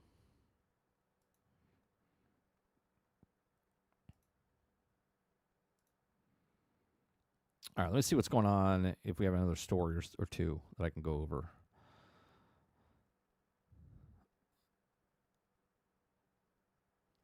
There you go, grenade launcher situation here. The detail is what separates the 8s from the 10s. A lot of older titles showed our also peak of gaming back then and ahead of 90% of the industry. Sure. But show me the stuff that's happening now that's 90% of the industry, right? Ahead of, or I'm sorry, show me the newer titles that are also ahead of the industry. And you would still see downgrade in a lot of them. They know at 30, they know. It's just silly to me that certain game design, or when you look at, again, Sea of Thieves came out in 2018. The water physics there are phenomenal. Phenomenal. Now, if I make a game, if I'm a brand new designer, I'm coming into the video game space, I'm like, hey, I'm making a boat game. You better make sure that your water looks fucking phenomenal. You know what I'm saying? Like, if you're making a game in water, you better make sure that your water is as up to par with Sea of Thieves water, because the ocean there is phenomenal, right? So you have to know that when you're making a game, if I make a first-person shooter game and I want my guns to be realistic, what other guns out there in other games are the guns the most realistic? And you're like, all right, well, let's get on par with Call of Duty. Let's get on par with this. If you come out with a game that doesn't have the realism or doesn't sound like those, then don't bother making the game, right? We don't make the requests, right? The requests are, and here's a comparison. BattleBit Remastered is Battlefield, 100%, right? Graphically, it's not, but the sound design of the guns, the way the gunplay is, the fully destructible environment that's in that, okay? They're like, hey, let's make a game, but we can't make that type of game. We can't make a game and go up against that. So let's take it and make it fun, and let's do what we can do. Like, they have these types of weapons. Let's put those weapons in our game. They have these types of things. Let's put the vehicles in the game. They have destructible environment. Let's put our destructible environment, but in our way of doing it, okay? And it works out well. Other ones like, no, let's not do that, right? And then when people don't buy your game, they're like, well, why didn't they buy your game? Why didn't they play your game? Well, there's a bunch of different reasons. It could have been that because the immersion was broke and it felt bad. Maybe the AI didn't seem right. Maybe the gunplay didn't feel good. Maybe the driving mechanic didn't feel well, right? There's just something about a game, right? It's like people. When you meet certain people, you're like, I like this guy. I like this girl, right? Other people, you're like, I don't like this person, right? For whatever reason. That's how movies are. You watch a movie, you're like, I don't like it. Why? Why didn't you like it? Well, it's because of the acting, because of the way it was shot, because of the color scheme, right? It doesn't matter, but there's things there that people don't understand why they like something or don't like something. But when someone does like something and the majority of the people like it, they're like, man, this is great. Like right now, Battlefield 6, everyone's looking at it going, man, there's something about it just feels amazing. Now, I don't know if it's because it's been 9 years since the last Battlefield game that was actually really well, like, received, okay? Or if it's because they make it feel like the stuff that was out in the back in the past. And then just word of mouth that starts to spread. I'm having fun. And the person's like, yeah, I'm having fun. And they're like, and they can look past certain things, right? Like I said at the destructible, I wish the whole building fell. Like it doesn't even like disappear, but the whole building should go to rubble instead of certain buildings going to rubble. Do you know what I mean? Like I want to go through this building with the tank. It won't let me, right? But other buildings you can run through and stuff like that. And it makes it feel good. So more people are looking at Battlefield 6 going, man, it's back. It's back because it's doing all of these things. Where you look at 2042 and you're like, oh, God, that looks terrible. Right? It looks clean. No destructible environment. Something feels off. The gunplay could be good, but everything else just feels off. Right?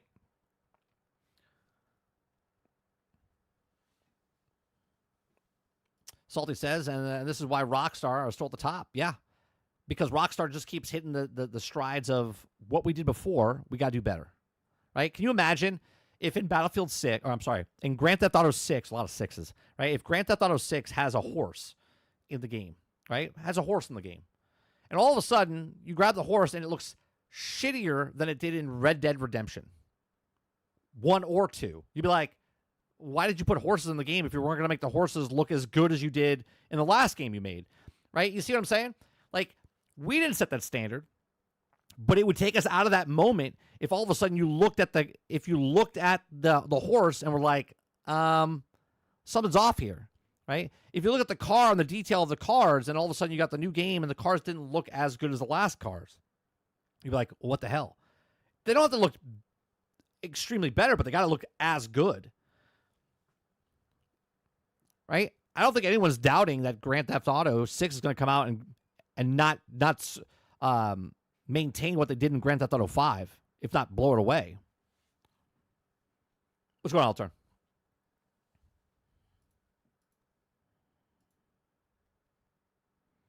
Travis says 30. I know I keep saying this, but people in that Neo Berlin look worse than prefixes of Cyberpunk somehow. I'm not even going to look at that. I'll look at it later.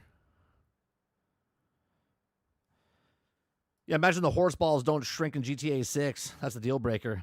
It's not even that. That's a joke, though. I got the joke, right? Like, the amount of detail. If they didn't use the same thing, you'd be like, well, why did they skip out on it? You know? If these companies, the companies are doing less and charging more. They want more money for less things. And then on top of that, they want microtransactions on top of that. Right?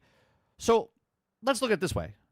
If a game came out in 2009, has more details and more physics and more stuff than a game came out in 2025, and then games in 2025, they don't put the actual cosmetics in the game. They sell you the cosmetics. They don't actually put the thing when the game comes out at launch at $70, $80. They put it in 8 months afterwards. They're like, oh, we'll fix that later. We hear you. We're going to fix it later. I don't buy stuff unless they actually fix it. Battlefield 6 might be a perfect game from someone else. I'm not going to purchase it right when it comes out because it's in a bad spot for me. I loved it. I thought it was great. I had a lot of fun with it. But I'm not going to buy it at launch because for $80, I feel like I'm getting less of my money than I got at $60 when the game came out 10 years ago. Salty says, you know their horse physics are superior to Witcher 4. Says, look at our horse, and it's all muscles and movement. They know the standard. Right. They're like, if we're going to put a horse in and we're going to do this, then we got to hit that bar. Altern says, this is what happens when everyone is using the same engine. All the games have the same physics, mechanics, nothing, just a different coat of paint. Yes, Altern. All right, so here you go. There's actually an article from 3 days ago talking about grenade launchers. Battlefield 6 players criticize completely useless grenade launcher. Okay. Some vocal Battlefield 6 players are asking for changes to the grenade launcher, having labeled it largely useless. Similar criticism has simultaneously been aimed at the Battlefield 6 rocket launcher. Okay, Battlefield 6 is currently amidst of the second open beta weekend, with it kicked off the August 14th and the schedule to conclude this Sunday, August 17th, which was yesterday. Between this test and the others preceded, hundreds of thousands of players have had a chance to get their hands on the experience with the upcoming shooter, leading to plenty of lively online discussions and game-perceived strengths and weaknesses. Continuing this trend, some fans have recently banded together to criticize the way grenade launchers were balanced, calling them one of the worst Battlefield 6 open beta weapons. The main concern is that the limited area of effect, which typically requires direct hits or secure kills, right? You have to snipe people with a rocket launcher in this game to get a kill. You can't hit the rock next to them and get the explosion effect. You just get the suppressor thing, which does nothing in the beta, by the way, right? The main concern is limited area of effect, which typically requires direct secure kills to interaction with some considered unintuitive. Okay, while Battlefield 6 is not a military sim, it retains such a theme, and some fans argue that the weapon's perceived effectiveness clashes with the setting.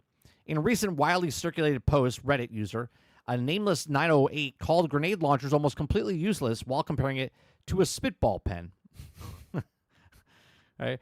Battlefield 6 open beta players have voiced similar complaints about the rocket launcher, okay, which also lacks a significant splash damage, whether the rocket doesn't connect to the enemy or only serves as to suppress them. Okay. Another one's widely criticized traits concerns the ability to destroy walls or any other kind of static structures, which also apply to grenade launchers, something that players intuitively expect that would also be possible, right? So, like, this is the perfect example, right? So old games, if you picked up a rocket launcher and shot it at a wall, in other Battlefield games, you would see the wall open up and the explosion happen and all this stuff. It happens, but not on all the stuff, right? Now, I didn't set that standard for myself. They set the standard over the years of Battlefield. So now I pick up the rocket launcher and I shoot at something and it goes boom. And you're like, okay. You shoot at somebody and they don't die because of the explosion. You have to hit them directly on, which is just kind of stupid. Right now, people would be like, well, people would just constantly shoot the rockets then. Great. Then constantly shoot rockets. This is why you need tanks and other vehicles on the board. Because if a rocket guy is using his rockets towards infantry, then he's not using his rockets towards the vehicle that's approaching on the spot. This is why you're playing the objective. If the objective is there are people on the point and you're wasting your rockets on infantry, then you're not wasting them on the actual tank. The tank comes in, then destroys you because you've already used your rockets towards actual people. Okay? Now, obviously, this hasn't been an issue in the past with other Battlefield games where everyone's just using grenade launchers and rocket launchers and shooting things because they don't do anything, right? In Battlefield 6, you're like, okay, cool. It's not even a point to use it because it doesn't do anything, okay? So it says, while there currently no shortage of fans' complaints about the rocket and also the grenade launchers work, their also limited AoE is almost certainly intentional. By nerfing the splash damage, DICE effectively turned them into a niche anti-vehicle tools, discouraging them to use against infantry. Okay. Moreover, the fact that the players can require 2 launchers already makes vehicle challenges to use in Battlefield 6. And this is another reason, right? Because I said this in my complaint earlier in the game or earlier in the show, right? If you're going to let them do the damage that you did in the past, then only give me 2 or 3, right? If they're going to be, not effective, you can give me 8. Doesn't really matter, okay? But you can't give me the rockets for the anti-air and the ground in the same loadout, right? You got to fix something here. So further increasing the AoE would also risk upsetting the already delicate balance. Another thing to consider is the launchers have several types of ammunition, of which one of them at least is thermal grenades, okay? And also without the perfect aiming, stunning enemies while simultaneously setting them on fire. The grenade launcher was also a little weird. Sometimes it would do this, and then sometimes it would just shoot straight out. DICE also has so far given the indication that considering rebalancing the rocket and grenade launchers, the developer still has some time to consider such tweaks before Battlefield 6 release on October 10th. Go back to Battlefield 3, 4, 1, 5. Look at rockets. Look at the rockets. Because the rockets back then, I don't remember a lot of people complaining about the rockets because the rockets are used in certain things. Okay, certain situations. Now, even in that prison map that we did the other day in Battlefield 1, okay, I used the rocket every once in a while to go inside to clear out the people that were just pinning us there. Okay, they were throwing grenades, they were throwing a bunch of stuff, so I shot a rocket in there, and guess what? You killed 4 or 5 people. Okay, you could use that all the time, but you won't because you only had, I'm pretty sure you only have 2. Okay, but if someone throws a supply crate down, then you can get them out over time. But they definitely have to fix this to balance. And this is just one of the things they have to balance, right? This is just one of the things. Will they fix this before it launches? Maybe. But even if they make a tweak, they have to test it. So if they fix it and then it's too powerful, or then they have to wait another patch, then you have to wait another 2 weeks or 3 weeks, right? Then they fix it again. You're like, oh, it's still off. Right? Then they have to wait another month. So now the game launches. You paid $80. Rockets were OP. Rockets are under-delivered. You know what I mean? And this is what happens when the game first comes out.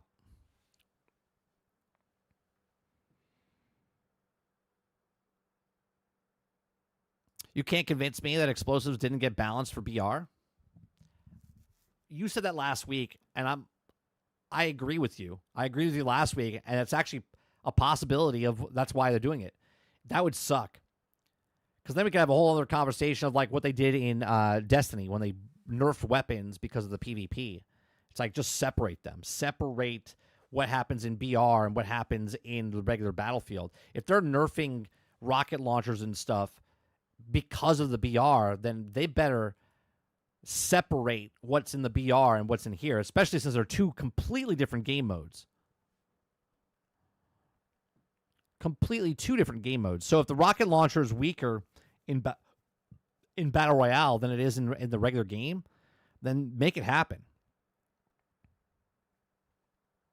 Like, we're not talking like different game mode like Team Deathmatch to King of the Hill to Conquest. We're talking completely no team oriented stuff, just going in a battle of a squad and trying to escape, the circle of death.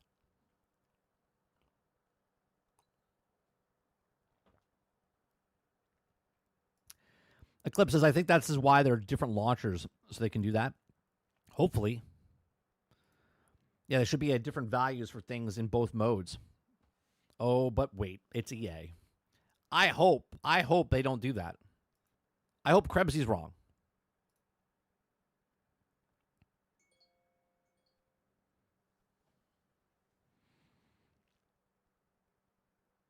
Well, let's see here. That's the 5 and 6 stuff.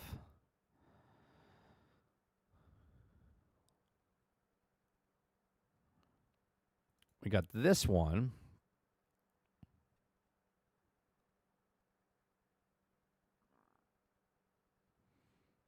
This is how Borderlands 4 is being built for co-op from the ground up. So, to summarize here, it says multiplayer has always been a core strength of Borderlands series, whether online or split screen, which is why Borderlands 4 is designed for co-op from the ground up. Dynamic leveling, scaling, ensuring everyone can contribute, so you can always play together regardless of the difference between the value of Vault Hunters, levels, or gear loadouts. Pre-order Borderlands 4 Standard Edition, Deluxe Edition, and Super Deluxe Edition now on the Xbox Store. So, for many of us, the development team is also some founders of the most formative Borderlands memories are hours we spent playing in split screen or couch co-op. The looter shooter gameplay of Borderlands games has always been a blast while we're playing solo, but it also feels as fun as it increases the, especially when you're playing alongside with a friend or a loved one. So many of us have also bonded over a shared experience with a defined two-player split screen, from finally taking down the difficult bosses or getting awesome legendary loot drops, or even just cracking up at something one of the Vault Hunters said during a firefight. So multiplayer has always been a core strength of Borderlands series, whether online or split screen, which is why Borderlands 4 designer for co-op for the ground up. We're excessively excited to have a full cross-play support launch, so you can also, which is huge, by the way, in 2025, to have a fully cross-play across PC, console, and whatnot. So launch, so you can also play with friends wherever they are, with drop-in, drop-out action for also 4-player online requires shift accounts. This includes the ability to play split screen locally, while you also can join up with 2 other players online. You can also even get the 2 split screen duos linked up from a full party of 4, which is cool, right? You also made it easier than ever before to jump in for some co-op looter shooter action, from the streamlined lobby system down to the game's mechanics themselves. Dynamic leveling scaling ensures that everyone can contribute to the carnage to play together, regardless of the difference between the Vault Hunters levels or gear loadouts. I never understood this. When we played Borderlands 3, I never understood that. Like, no matter where we were just constantly doing the damage. So if I was by myself and it was level 10, I was doing like little damage, but then the guy came over, he would be scaled to me, but then his character would be a higher level, but he's doing more. I'm a little confused on how they do it, but they do it. You also have to the option to fast travel directly to other players, which is extremely helpful when navigating Borderlands 4. That's huge. Okay, seamless world. The regions are dangerous. New planet. Okay, interconnect to create in the biggest expanse of whatever they had in Borderlands game. You also might be to end up exploring a totally different direction than your co-op party. In fact, you can also cruise around in a personalized digi-runner vehicle at any time, along with the layer of verticality and environments, make it so that you also might inadvertently put a lot of distance between you and your squad. With the party-based fast travel, you can also almost instantly join back in after joyride opposite directions and fumble off the side. It'd be interesting to find out, right? Because you could really spread across. Someone could find something, you could just teleport to them. That's game-changing. That's actually a good quality of life, I think, inside of Borderlands. Borderlands 4 also makes it awesome hangout game. No matter how much time you have in given play session, you're free to explore as you see fit. Okay. Shorter co-op sessions are greater for claiming points and interest in the game and Crimson residents. or Resistance, including the safe house that also unlocked new fast travel spots. It says here that the key vault fragments are also in the long haul. You can also get the party to endeavor and to take back entire regions from the Timekeeper's oppressive grip, clearing out any of them or anything foolish enough to get in your way. So it sounds like there's like, you can take over little sections and they turn green. That's sort of like what happened in Division 2. Like the cleaners would be in a spot for that week. You clean out the cleaners, and then now you have that spot taken over. Seems like that mechanic's in this as well, which then reminds me more of Destiny 2 and also Division 2. They're like taking both of those games and kind of combining them into this one. The entire Gearbox team has also been beyond excited to debut Borderlands 4, and we can't wait for you to see and co-op squad to set foot. You can also pre-order Borderlands 4 Special Edition, Deluxe Edition, or Super Edition. So there you go. $129. $99, and I believe $80, $70. So I think look, I'm not buying it. Borderlands 4 sounds like it would be a fun game. I'll pick it up way down the road. Just like I did with all the other Borderlands games. Not hating on the game, not hating on the company, just got plenty of games to play. Don't need to pay full price for a game.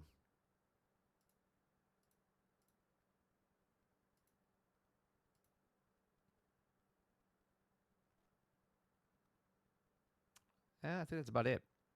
I don't think we have. Let's see, Twitter. Let's go to Twitter here.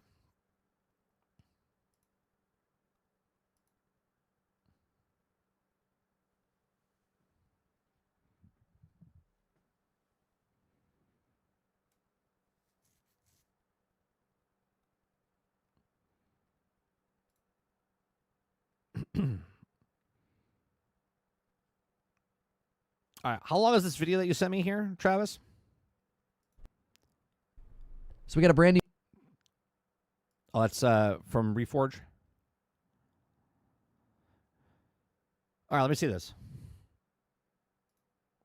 This is from Reforge, talking about Neo Berlin. So we got a brand new trailer of this game called Neo Berlin 2087. I'm being told it has Mind's Eye vibes. I've watched it once. I want to watch it again. We may be looking at another game that's we may be looking at another Mind's Eye here. Let's check this one out and see where it lands, because we all know what happened with Mind's Eye. Yeah, it's Mind's Eye. I'm just kidding. It's like Red zoomed in on their eyes. Did you know that black holes are extremely dense objects with such strong gravitational force that nothing can escape them? What? Her face looks familiar. Not even light. It was nice meeting you. Is it the same? Is it the same game model as Expedition 33? That character that's in the, I forget the girl's name.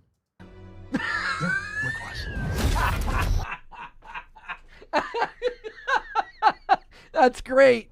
That's great exposition. That was a mouthful. I'm like, all right, you crazy cat lady, I'm going to go ahead and leave before you cut me up into little pieces. You ever wonder if we're the ones pulling the strings? Is that Morpheus? Or just living inside someone else's dream? It is well, it's probably Morpheus' little brother. Yeah, but that's funny. Morpheus' little brother, yeah. Lil Morpheus. Mini Morpheus. It's Mini Morpheus. Come on. You know, Lil Morpheus. Do you know what I'm talking about? Even if this is a simulation, the pain still feels real. Neo Berlin. What do I really know about it? She's Wait. He said Neo. Like you. She needs your help. Is this just like Matrix? Is that what's happening here? Followed every thread. Look at the reflections on the floors over there. They're pulling a Mind's Eye, boys. This is like they're really trying to wow you with the graphics here. Constructed memories. None of it fits. Oh, this is like Matrix. I love when games and movie trailers do this thing too, where they're like, vroom, vroom, vroom, and it like distorts your speakers like that's supposed to be cool or something. Like, listen, you're not Christopher Nolan. Stop it.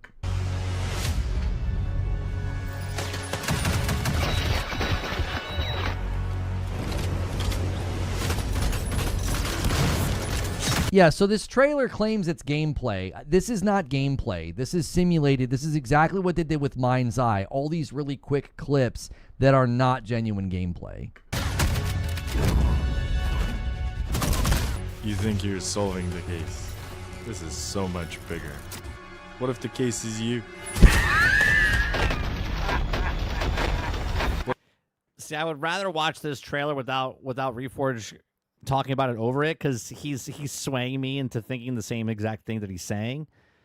But just trying to look at the trailer, it does look sus. If the case is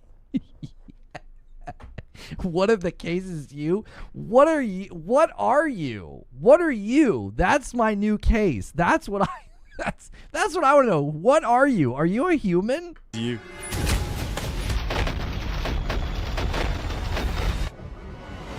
The world only works with order. Without order, chaos breaks out.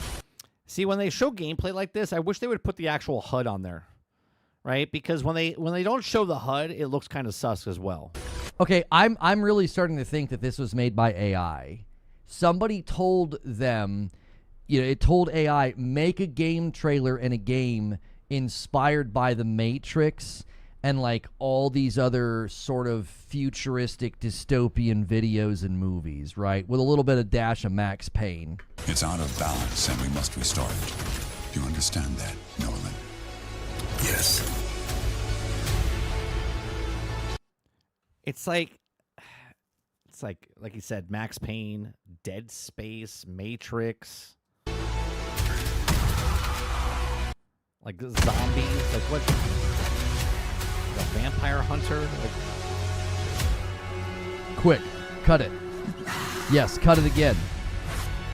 like the person that we're seeing is completely different than the other person that we're seeing in the other scene, and it goes from third person to first person. Quick, cut the footage. There it is. Cut the footage. Like, why would it be third person then first person don't want to see too much. Yep, there you go. Cut the footage. We don't want to see too much. And then over the shoulder, third person here. Yep, cut the footage. We don't want to see too much. There you go. Great. Do you know what I'm saying? Nolan, what have you done? Yeah, no bueno. How about that? No bueno. Okay? Like, this looks very sus. Neo Berlin 2087 coming to PCs and console and leaving PCs and console just as fast as Mind's Eye did. Yeah, maybe 2087 is when it's coming out. With 2026. No, it's actually coming out in 2087. Exactly. It's definitely coming out in 2087. Right? That looks like you see the shots, right? First of all, no HUD. Second of all, it goes from looking completely two different. Okay, hold on a second. Like, look at this, right? I'll mute it now, right? So, one, she looks like the girl from Expedition 33, okay? And maybe I'll try to bring that up in a second, okay? Then you look at the tone, okay? You look at the tone of stuff like this. Hey, look at this tone, right? And then you look at this character. He's in third person. Then you look at this character, and then you're in, like, first person, right? Then you're, like, in this, like, completely different looking game here, which is then a completely different game looking here. It's just so weird. Is it like if it was a game, is it like multiple things happening in multiple different places? I mean, I understand like different biomes and stuff like that, but it looks completely different. It's like Detroit Become Human, right? Right? Is that what it was called? Become Human, Detroit, something like that. I forget what the hell that game was called. It's like that meets The Matrix, meets Dead Space meets Max Payne meets it's like it's so weird looking. But graphics, bro. Graphics look great.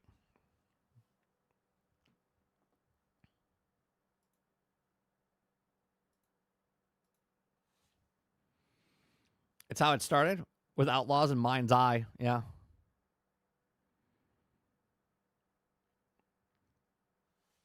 It's just you gotta watch what you're watching now, because you can't tell the difference between if something's real or fake.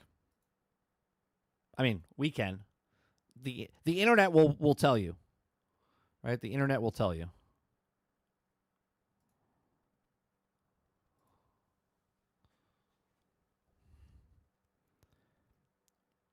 Right? And when is that game supposed to come out?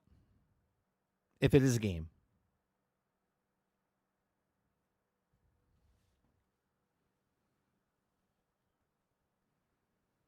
Clip says if it comes out to be $40, game will probably buy it. Amazing more. It's off my radar. I don't think it'll be $40.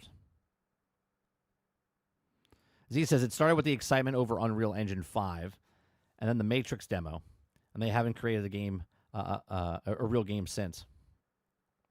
Isn't the Unreal Engine 5 the Captain America Hydra 1942 is coming out, right? That's supposed to be Unreal Engine 5.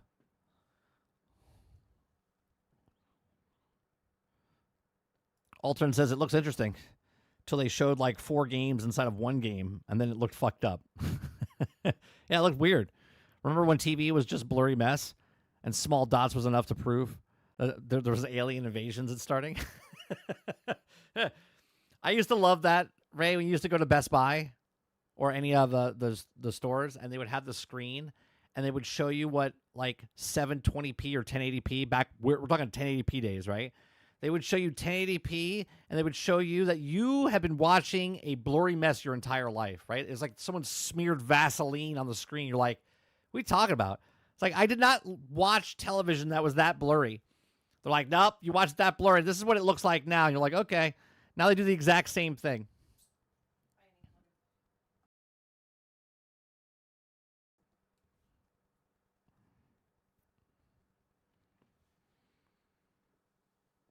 Right, another demo, another fake Unreal game. Yeah, it's sad. You ever see those things? You ever watch those? Like when they do the demos? Let me see if I could find one on YouTube. Let me see if I can find one.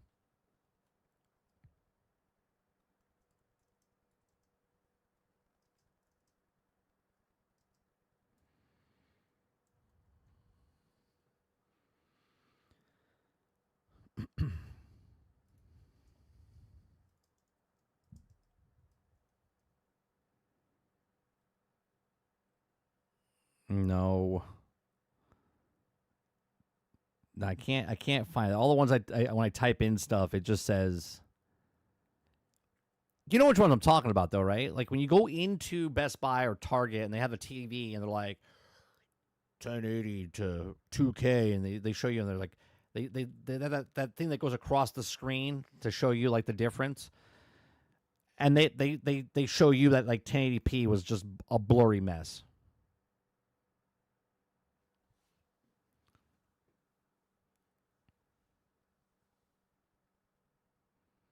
Ray says, actually, native 800p gaming looks better than those upscaled games nowadays. Eclipse says, I grew up with a TV that had a knife on the back of it so I could watch antenna.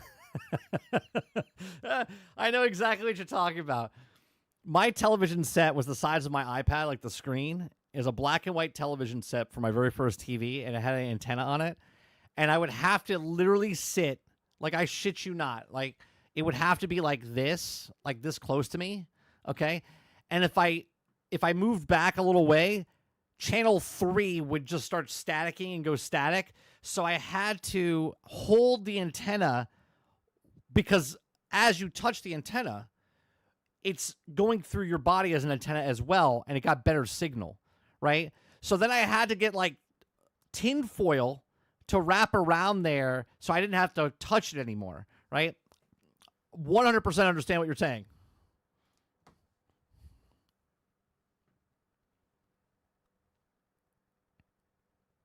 Look at the studios. All right, hold on a second. You want me to look at the second link or the studio behind it? Okay.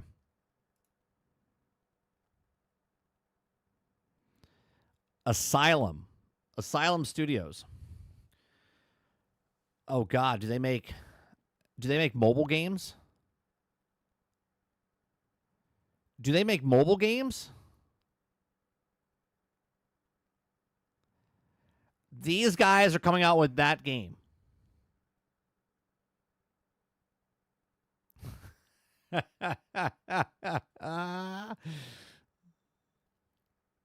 They do now.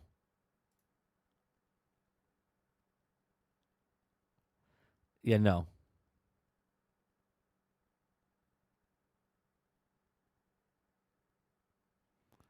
Nope.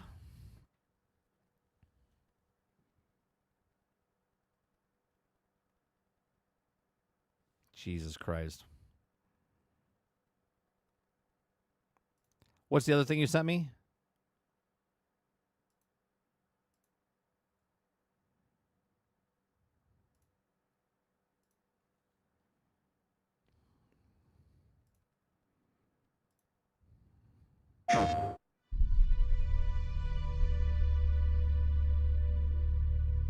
This is the Gamescom trailer?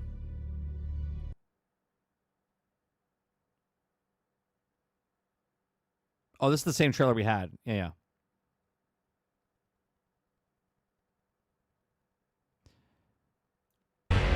Yo. If this is coming out for PlayStation 5, you guys, I guess you guys are all going to buy it. Everyone on PlayStation buys their games. This is definitely going to be a PlayStation game. 100% a PlayStation game. Silent Game Studio footage captured on PC. Not all images appear in-game. PlayStation family mark, PlayStation and PlayStation 5 logo, registered trademarks, trademark. Man.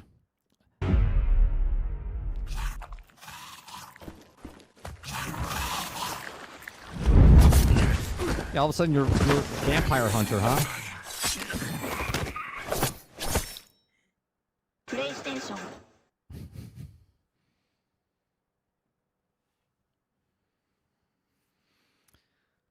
We shall see. Yeah.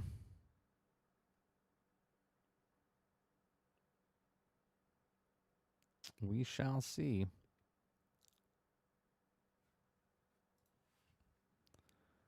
Can't wait for that game. Can't wait for it. Looks fantastic.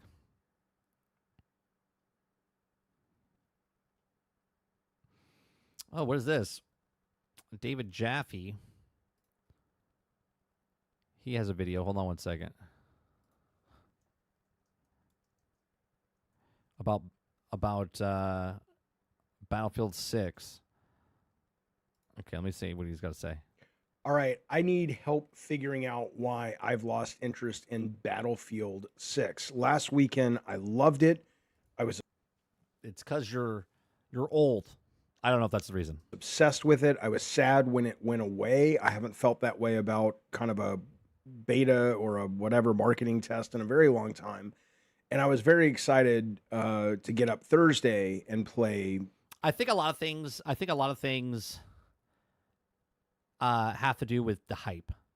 When people say they're excited about a game, I think a lot of people, because the internet's raving about it, because there's that event that happened leading up into the beta weekend, there's a lot going on, man, where people get on that bandwagon.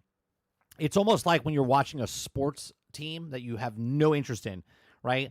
So, like, if you're not a hockey fan, or you're not a baseball fan or a football fan, but all of a sudden in your area, okay, this goes for anywhere there's sports, okay, all of a sudden your team starts to win. All of a sudden people start to get involved. They're like, oh my God, this feels awesome. Like, I don't know anything about baseball. Our team's in the playoffs? Yeah, go. You go to your friend's house. You start watching the baseball games. You start watching the NBA games. That's the hype. The hype around it. You start to feel it. The excitement, right? This is the same excitement why people used to go to the movies. You feel the excitement in the theater. You would feel excitement in the auditorium. You would feel excitement at the stadium, right? That is what the hype is. That's what happens with games that come out people are excited about. The second weekend. And I went from being very excited almost, not even almost, I was going to buy it. The only reason I didn't pre-order it is because it didn't really come with anything that excited me. He went from pre-ordering. He went from the first weekend to pre-order. Didn't pre-order, though. The only reason he didn't pre-order, he said, is because he didn't come with stuff. He says, I figured I'll just wait and see the reviews. You never know. And I'm glad I waited. Not that I couldn't have canceled my pre-order, but there is something that has happened in this second weekend. And I'm really, I'm a little frustrated by it because I was excited, but I'm also fascinated by what it is. And I wonder, and I'm going to ask you guys a question, because I felt the same, right? I was excited to test out the demo.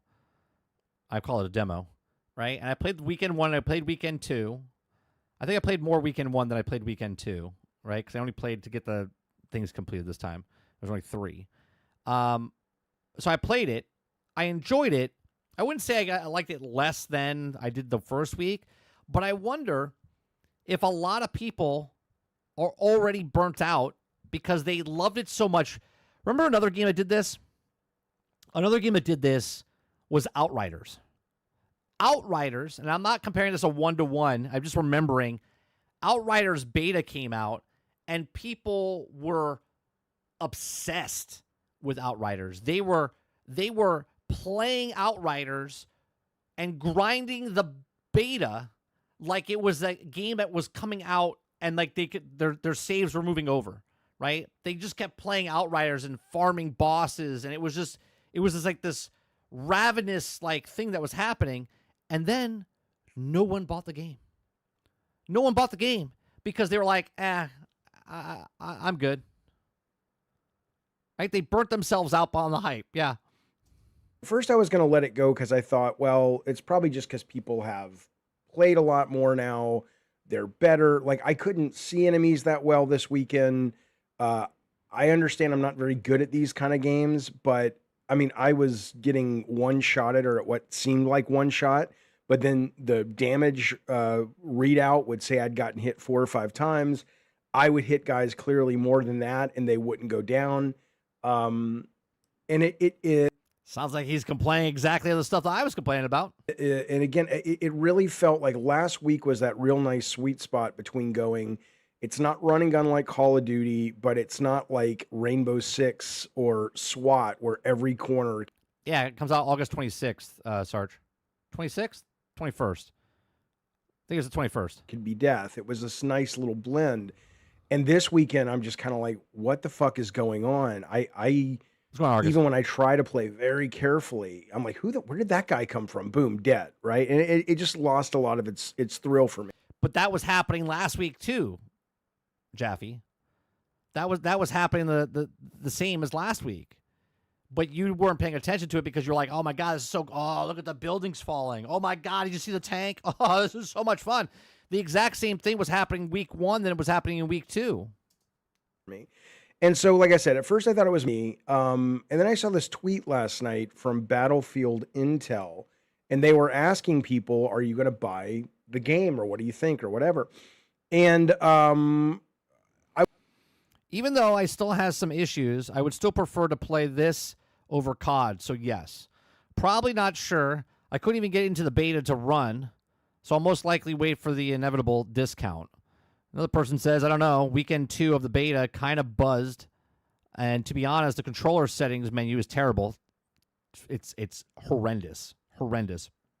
Those things right now are good enough to say no at the moment. I also need to see y'all BR is good. Okay, everyone's waiting for the BR. No, I will wait for the real Battlefield maps. Everything is good, but we need real Battlefield maps. Well, I don't think you're going to get a lot of real Battlefield maps. I think you're going to get 2. So it's to that breaking point for you. Now we've confirmed how decent sized maps, yes. Okay, and it says maybe I'll wait 2 or 3 weeks after release to see what the full version is like.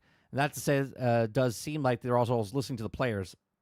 They're not listening to the players, right? It's like if I don't show it and then make you think that you're suggesting it to us, then we're listening. Do you know what I mean? There's just like this false sense of, for instance, put the small maps in. Put the small maps in, right? Get the Call of Duty crowd in, get the Call of Duty crowd in. Then they tell you, no, there are big maps. But they're big maps. They're like, we're not really worried about the scale. And then the next day, no, guys, there's big maps. There's big maps coming, right? And then when the big maps come in, they're like, see, they listened to us. They threw the big maps in, right? It's stuff like that that makes the fan base feel like the company's listening to them. But they're not listening. Those were already planned. Things are already planned. So make this suck, then fix it to back where it was before. Gives them goodwill of they're listening. That is a business sense to do it this way, to make it feel like they're listening to the actual player base. I was surprised in a good way. He's got a shit ton of tabs open up here. Holy Christ. It's like a GXG night. Because now I'm more like compelled to figure it out. Maybe that's why I'm making this video. Do you know? This one guy says, I don't know. Weekend 2 of the beta is kind of buns and the controller settings aren't great. Okay, fine. So implying that he liked weekend 1, but not weekend 2. But then there's more of it. First weekend was great. Very close pre-ordering. This weekend, something is off. People are running around with weird aim and defibs. That was happening the first week. But the problem is now people made videos of it, so more people were doing it. Now people are seeing where exploits are happening up on top of the building, and now you feel this is not going to get better. This is going to happen more. So when the game first comes out on the next 5 maps, are going to feel phenomenal because they're new and nobody knows the maps. But then a couple of hours in or a couple days in, you're going to be like, oh, this map's not good, because people are going to start pushing the envelope. They're going to see where the weak points are. They're going to expose where the map points, the pros and the cons are for each map, and you're going to feel like it's a worse game. That's just because people figure it out, and the new car smell is gone. Shot killing and snipers with massive scopes or one-shot headshotting from 5 meters away. This guy wrote, after the second beta, I'm having second thoughts. Something about weekend 2 of the beta feels off. The first weekend was great. Totally agree. And so some people are saying, oh, it's because they added skill-based matchmaking. Now, skill-based matchmaking has been the exact same in Battlefield games the entire time Battlefield's been out. They don't do skill-based matchmaking the same as other skill-based matchmaking games. If you listen to the developers, skill-based matchmaking has always been in there. Always. But it, at least in last weekend, but it was like down on the list. It was like ping was number 1, and there was like 2 other things, and then they brought in skill. Now, maybe this is what's really interesting. It's like, you know, because I've done beta tests before, and I've done live service beta tests before. Not this is a service game, you know what I'm saying, like ongoing games. And you want to turn the knobs every fucking second, because like, oh, you like this? Do you like this more? Do you know? But you have to be real careful, right? So maybe even the weird part is you would think if they brought skill-based matchmaking higher in the criteria, it would be even better, because you'd be put into matches with people that were more... Correct. Your skill level. Perhaps maybe a skill-based matchmaking. Equal to your... That's what skill-based matchmaking is. Putting people in the same game as you that are on the same level as you. Skill, unless they were kind of saying, great guy on this team, there has to be a great guy on this team. Shit guy, average guy, you know? And so in that sense, maybe that's how they were doing it this weekend, but not last weekend. So both weekends had skill-based, but the logic in terms of what, like how many average versus great they allowed in, I have no clue. So they fucked with the nose knobs, maybe. People are talking about some of the weapons either having different hit collision. I don't think there's hit scan. That's how it always is, though, Argus. The people that give criticism, especially, I never understood the logic of people, right? If you say that something in the beta is bad, they're like, well, it's a beta. Okay. Hence why people are talking about the beta and giving them feedback, right? And then these people are like, well, they'll fix it when it comes out. Well, how would they fix the thing I'm saying if people didn't say it? right? You see what I'm saying? Like, people are like, don't give criticism because it's just a beta. Yes. And the beta is where we're giving feedback to the things that when the game comes out, hopefully get fixed. And they're like, well, they're going to fix it. Yeah, no shit. Hence why we're giving feedback to the beta. Now, what happens 6 weeks from now when the game comes out and they fix 3 things, but there's still 10 things that were broke in the beta? What would those people say? Well, I'm having fun. It's fine. And weapons in this game in terms of you fire and it just, if you had the reticle on them, it hits. I believe I could be wrong, but almost every bullet is being calculated to some degree versus where it takes a second to get to you. Maybe that's wrong. I don't know. Well, that's bullet travel. If I'm shooting someone at 200 meters and shooting someone at 800 meters, it's going to take time to get there. I've done like Drawn to Death. We had hit scan weapons and we had weapons that were clearly you could dodge them, but those were really, really slow. But people have said that. People have said skill based. People have said the collision on the enemies. Maybe they've tuned up the sniper rifles or because I'm not just getting killed by sniper rifles though. So the one thing that's really interesting now, and I don't know what the stats are going to be on weekend 2. I have fallen off. Clearly, there are others that have fallen. The stats just have to show you the number. And then people can easily go back and say, well, the reason that weekend 2 was lower than weekend 1 is because people already played it and they don't want to burn themselves out. Or they want to wait for the full thing. You know what I mean? Like, there's other games that are coming out. There's so many different things that they could say why they didn't play week 2. Falling off. If you played both, did you notice anything? Do you care? Was it enough? I didn't notice a change from week 1 to week 2. Mine was the exact same. My issues in week 1 were the same in week 2. I didn't see anything else besides people up on top of roofs. To make you fall off and say, I don't want this now, kind of like what I'm thinking. Because if I'm EA and there are enough people that are like, ooh, we don't like this, do they just go, okay, that's what we were testing. We didn't want to tell anybody. If you guys remember, Call of Duty did skill-based matchmaking removed from certain games, and you never knew if you were put in that pool. And, you know, sure enough, people were leaving in droves of those games because as much as people complain about skill-based matchmaking, when it's tuned right, it keeps you feeling that the game's competitive. People don't want competition. People that want competition play ranked. People that don't want competition play casual. So I don't know if they're like, okay, we knew we had it with 1. We had to fuck with 2 to make sure it's going to be 1. Or now are they going, shit, we thought this was the way to tune it. We need a... It's plausible what he's saying. 100% plausible. I don't think they changed it. Another beta before this thing comes out in what, October? Do you think we're getting another beta? Do you think we get another beta in September, guys? I don't know if we get another beta. I hope so. You know, I did hear they were going to be messing with time to kill, but I think they said they were going to be making time to kill you'd last a little longer. Whether the weapons did a little less damage, you had a little more hit points, same thing for the most part. I don't know what it is. Salty says people that don't want competition flick shock rocks. I saw a breakdown of someone talking about that. What was the character, the person that everyone's talking about? Riley? Someone did a breakdown like it was a fucking NCIS investigation. I watched it and I was like, yeah, it's pretty solid that she's cheating or he's cheating. Okay. But now if I'm that team, unless I am of a kind of barely vocal minority and I'm just finding, you know, confirmation bias, but most people love it. If I'm that team, I'd be going, okay, wait, what are we learning from these 2 betas other than the net code? And Krebsy says, I do know that the app updated Tuesday night before Thursday, week 2, vets started. Right. The people that have been in dormant for 9 years, Krebsy, were like, what? Battlefield 6 is good?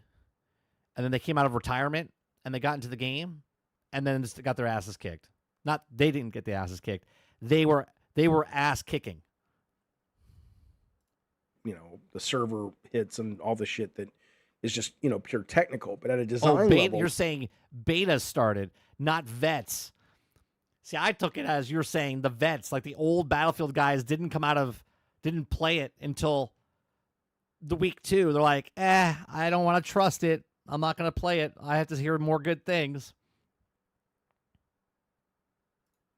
What are we learning, and how are we going to adjust based on the data we got from 1 and 2? I really think if it were me, I would be pushing for a third, assuming that I think if you here's the thing with betas and stuff, man. If you put another beta out before launch, I think it's going to do more damage than good. I do. It's not going to... Right now, the people that want to play Battlefield know if they're going to play Battlefield, and the people that are on the fence already played it, and they're like, I'll wait and see when it comes out. If you put another beta out, I think you're going to get more disappointed than excited. I just think it's bad. I don't think... Don't oversaturate it. Don't kill your game before it comes out. I am in enough of a minority that it's going to matter, but maybe not. That's why one of the reasons I made this video. Did you notice it? If you did notice it, can you articulate in a more convincing way than I am, because I'm just guessing and reading shit, why it doesn't play as well, why it's not as compelling and fun? Or if it's like, no, dude, it's the same fucking game. What are you talking about? Then great. Then it may just be people got really good and I can't hang with it anymore and I'm back to Call of Duty. But I sure did enjoy it. I think what Dave is trying to say is, I mean, I don't want to say he's not good. It's just a completely different style of game, right? You understand what I'm saying? Like, yeah, you have those fights with the one-on-ones and stuff like that, but him going back to Call of Duty is nothing like Battlefield, and Battlefield is nothing like Call of Duty when you break it down to what the games are. Hence why I don't want Battlefield to be Call of Duty. I almost threw up in my mouth there thinking about it. Last weekend, and I'd like to think I can hang in there and maybe they'll do some tuning. Let me know in the comments genuinely. Usually people say that they don't care. I'm going to hunt for information. Please help me understand what is going on. Thank you. I think there's no difference from weekend 1 to weekend 2. I don't think there's any difference. Okay, I didn't notice it sweatier. I did notice the net code was worse in week 2 than it was in week 1, at least in my opinion. It just felt off. I was getting killed more behind cover than I was any other time before the week before. Let's read some comments inside of his chat, Jones. Let's see.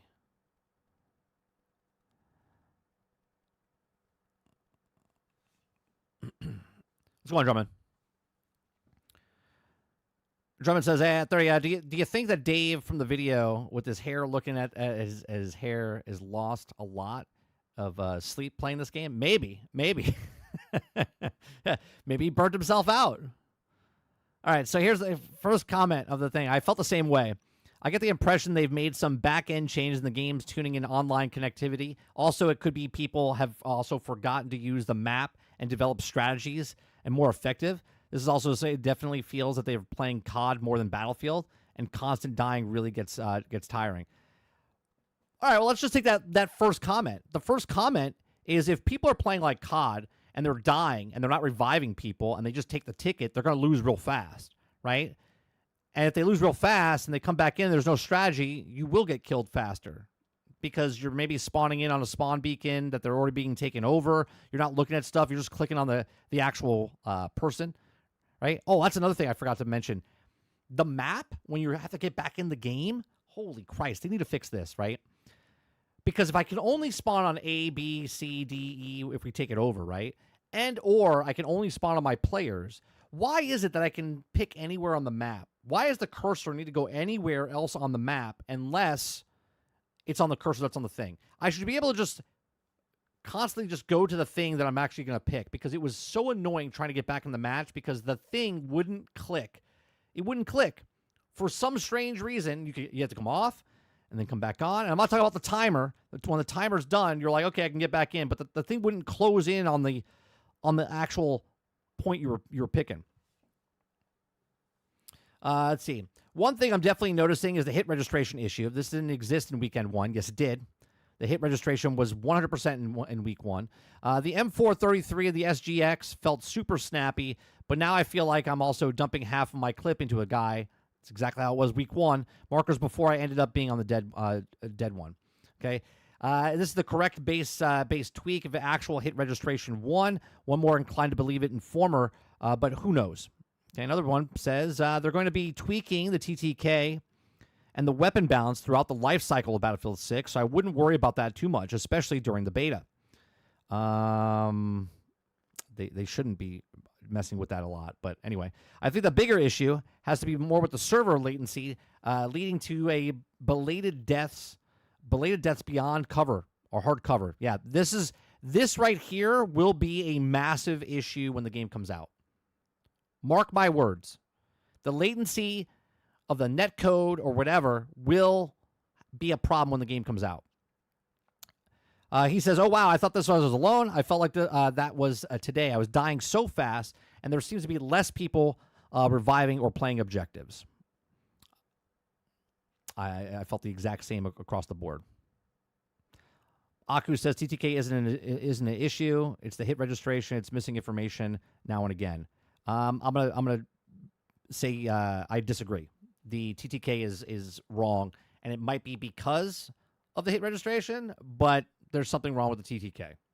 And if that's because of the netcode or if that's because of the latency and not the actual TTK itself, you can't prove one without the other. The other one has to get fixed before that gets fixed. Right? It says, for me, I was really excited when I was first playing it, but then the familiarity feeling set in. The excitement wore off. That, I think, is just because people played it too much. It says, I gave it people too much of a taste. They had people wanting more after the first weekend, and now the second straight weekend live, others, myself included, lost interest. I feel like I'm already done with Battlefield 6. Boom. Let's see. Better than you realize you lost interest in the second beta instead of after spending $70. That's true. Yeah. Too much of something can kill the hype. But we shall see. It says it's the same problem we have with competitive FPSs for the past 20 years. As you noted, people quickly started playing a lot better. Then the player experience of casuals becomes die instantly, respawn, die 5 seconds later, repeat, right? And that's it. I think the first-person shooter just needs to slow the movement down. Everything is too fast now. Too many parkour demons studying maps and running down Mach 5. I don't think they were running that fast. I didn't feel like people. There was times I walked like around a corner. I had the guy dead in my sight shooting at him. He came around the corner and then just killed me. He wasn't using a shotgun. Aku says 30 because the hit registration. I watched the video that showed the hit registration being weird, so shooting the head couldn't take 5 shots. Yeah, but this argument, I'm not even going to have an argument here. The discussion, I should say, is that every single person was having problems. Like my buddy, right, that didn't have the desync issue was having TTK. Like he was just getting killed too fast, wasn't getting delayed, was just getting shot and dead. It wasn't a one shot from a sniper. It was like a 2-tap and he was dead. Okay. The TTK is 100% a issue. And on top of that, the hit registration is a separate issue, which is the same issue that was happening in Battlefield 5, and it was the same issue that was happening in 2042.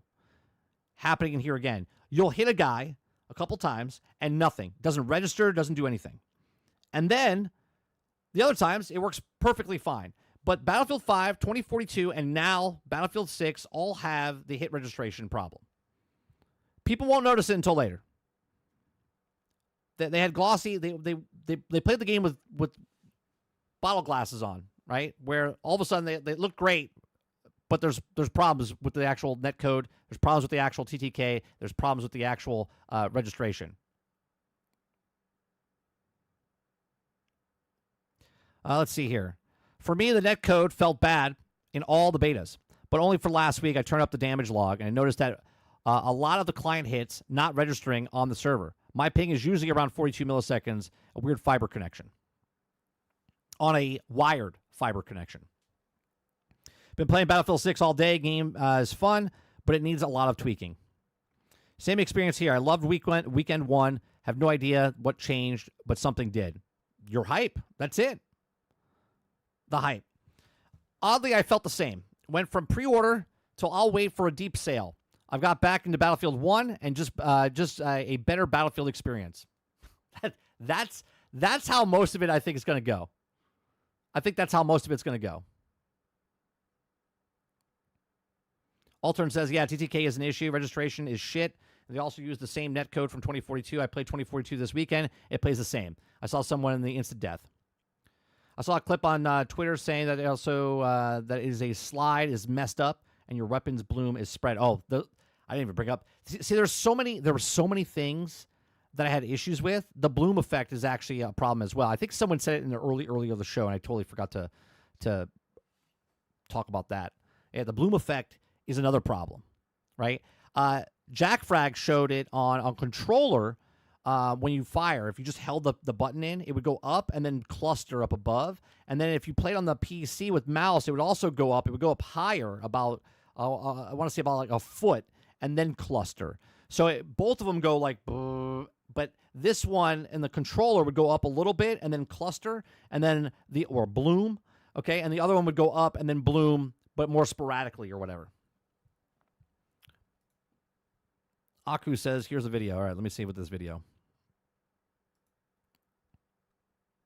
So you guys gave me a ton of flack about the TTK video I put out saying hit reg is great, TTK's fine. Okay, let's watch this firing range footage. I'm in semi-auto. That was a 4-shot headshot right there that you just witnessed. Let's try that again and see if it's repeatable. 1, 2, 3. Now it's a 3-shot. Okay, so it was a 4-shot, now it's a 3-shot. Let's try that again. Let's see what's going on here. Maybe I'm wrong.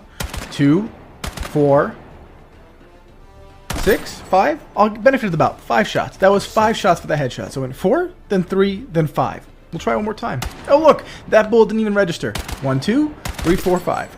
4 shots again. So is it a 4-shot, 3-shot, 5-shot? Bullets don't count if they go in the same hole. I don't know what's going on, but comment down below. Maybe I'm completely off base, but looking at this, it looks like hit reg is pretty freaking borked. I don't know about you. Anyway, if you found this helpful, remember to like, comment down below, and subscribe. Here's the thing, though. In the firing range, is the hit registration the same as the person in the field? You wouldn't know that, right? I understand that he's in the firing range, but the hit registration that's happening there, I can tell you, wasn't happening. My hit registration, I would shoot somebody and it would not register at all. 0.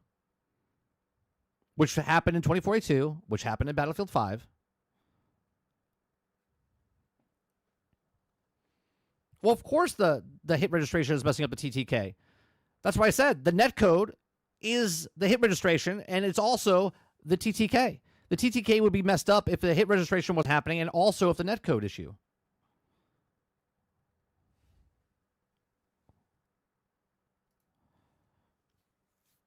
Skill-based matchmaking hit hard week 2. It's the same. The skill-based matchmaking is not like Call of Duty. Never has been, never has been, never will be in Battlefield.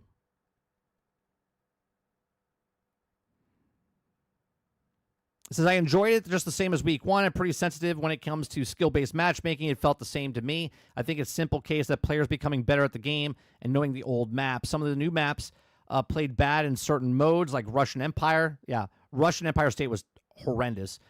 I didn't really like Breakthrough either. Conquest is not too bad. But some game modes are not made for every map. That's for sure.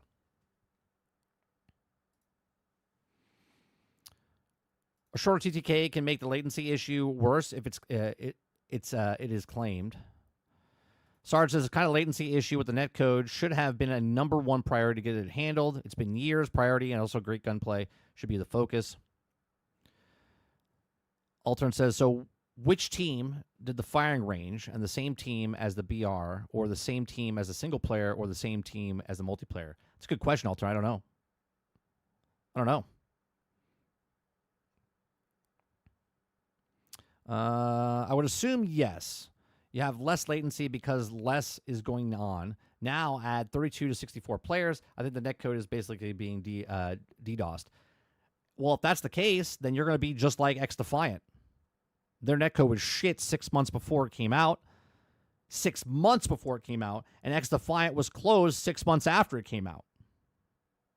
Well, a year after it came out, but basically the announcement was 6 months after it came out that it was dead. Robert Jones says, if they don't give us server browsers, skills-based matchmaking might be a thing. I didn't feel anything. Why Week 2 could have been worse. More people getting on top of the roofs, more graphical bugs, netcode issues, Rush being designed bad, Brooklyn map made the Conquest, not breakthrough. Yeah, there's a bunch of reasons, a bunch of different reasons. I think it's too much of a good thing, right? I think it's too much of a good thing. Remember, also, another game that did this, New World. New World came out with a beta ahead of time, and people were playing that thing and playing it, and then they kind of burnt out. And then when the game launched, they were just like, I'm good. But if Rush of the Empire State is horrible, Q&A team should have seen that. Or shouldn't they have? Perhaps. The Brooklyn map is horrible. Worst map ever for Breakthrough. For Squad Deathmatch, it was good. I never played Squad Deathmatch, so I can't comment that. I just don't play that type of game in Battlefield. But there's a shit ton of problems with Empire State. I will never, when the game comes out, and if I get the game down the road, I will never play Empire State on anything. It's one of the worst maps that I could imagine. One, I don't want just infantry. If they expand that map to make it bigger, okay, put a small tank on the thing and have a little bit of difference there, perhaps. Maybe the Empire State other map with the helicopter and stuff will be better, but this Empire State map, terrible. Terrible. It's terrible. Krebsy says, here's your Sander altern. Dice is making up. Multiplayer Ripple is making the BR. Citron is making the campaign, and Motive is floating between multiplayer and campaign. So who made the hit detection? I agree 100%. This weekend was way worse on netcode for me than week 1. See, I didn't feel a difference. It was the same for me.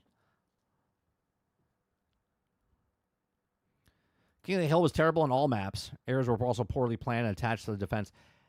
The Liberation Peak was okay on Conquest if the teams were matched up correctly.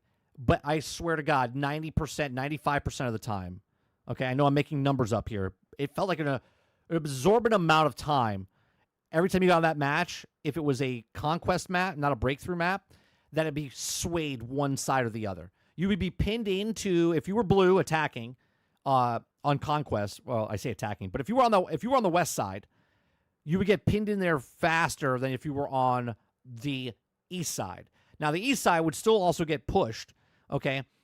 And you would get pinned back in your spawn as well, which is terrible for over there, because if you get pushed back, if they take over F over there and they have all the points, your HQ for that side is literally downhill from the mountain. It's terrible. So you have to have a way to get to the other side of the map to drop people off, to put a spawn beacon down, or grab another point to spread out. That map is not made for that, and it was bad design. 9 times out of 10, you would get pushed to one side or the other and just get dominated. At least when I played. Alternate says squad deathmatch was fun because also the squads plays the roles. The medic was reviving us every time, and the other guy was throwing the ammo packs and so on. Yeah. Some of the game modes just did not play well with the different game modes. I don't really like Breakthrough on a couple of those maps. Conquest, I used to love Rush. And Rush, they have where it's 12v12. 12v12 was on the Xbox 360 and PlayStation 3 days, right? We used to get 24 versus 24 on the Xbox One and the PlayStation 4, and then we used to get 32 versus 32, and now we're down to 12v12.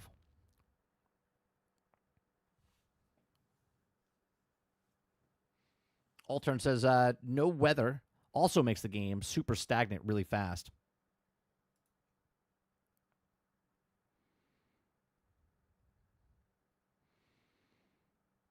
People weren't playing their roles in Conquest mode.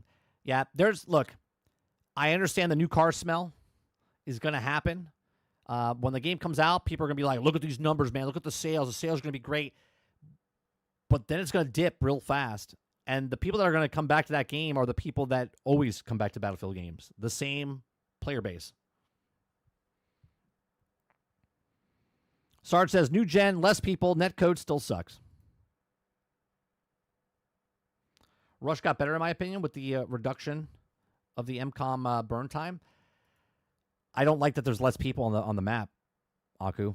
It completely ruins Rush. It was from Bad Company up until the new ones. They kept adding more people, and now they're going backwards. They're going back to the 12v12.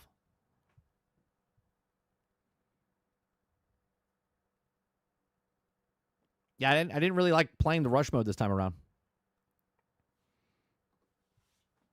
All right, what time is it? Oh, it's 1 o'clock. Well, geez. We're going to try something, not today. I'm going to try something a little different because Mr. Luke and I, we like playing games together. And he's available to play in the afternoon when I get done with the morning show. So a couple times a week, I might do an extra stream from like 12:30, 1 o'clock to like 3 o'clock. And we might play games together. If it's war games or whatever games, Marvel Rivals, we're going to play and stream together a little in the afternoon because, like I said, he's got a channel. I got a channel. We jive well when we're playing together. So it might be tomorrow. If not tomorrow, it'll be sometime this week. We're going to be playing more games together. So look for that in the future. I still got to figure out what we're going to play and whatnot. But, yeah, try to make some a little bit more different content. You could watch it live, but then what we'll probably do is do little breakout videos and put that up over on 30 and Still Gaming. But we'll see what happens as we go. We tried to do something with Hilly last year, or earlier this year, I should say, with Dragon Age Wilds. But our schedules just didn't work out. So for some reason, I like playing games with the Brits. You know, they're just fun people to play games with. So we'll be playing with Mr. Luke in the afternoons a little bit coming up. Robert Jones says, I feel like they've also replacing Rush with Breakthrough. This also makes me sad. Yeah, some of the maps I didn't like in Breakthrough. Let's see. Aku says fair. Is also saying that reduction helped, but adding more players would also be good. Yeah, my biggest thing with Rush, I'm okay with the amount of time it takes to take the thing down. I just want more players. The 12v12 is a little, we're going backwards here.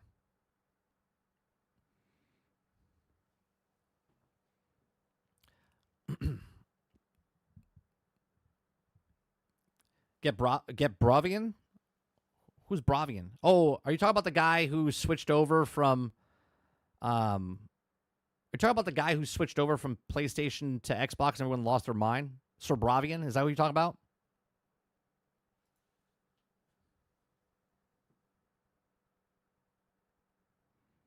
Yeah, 12v12 small maps. Breakthrough was my favorite thing that I played. That and Conquest.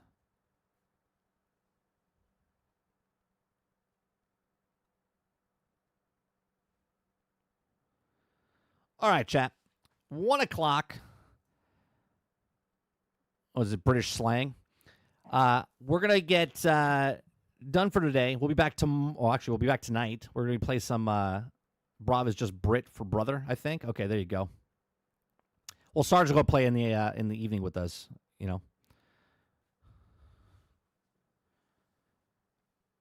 They scream at they never competes and no good.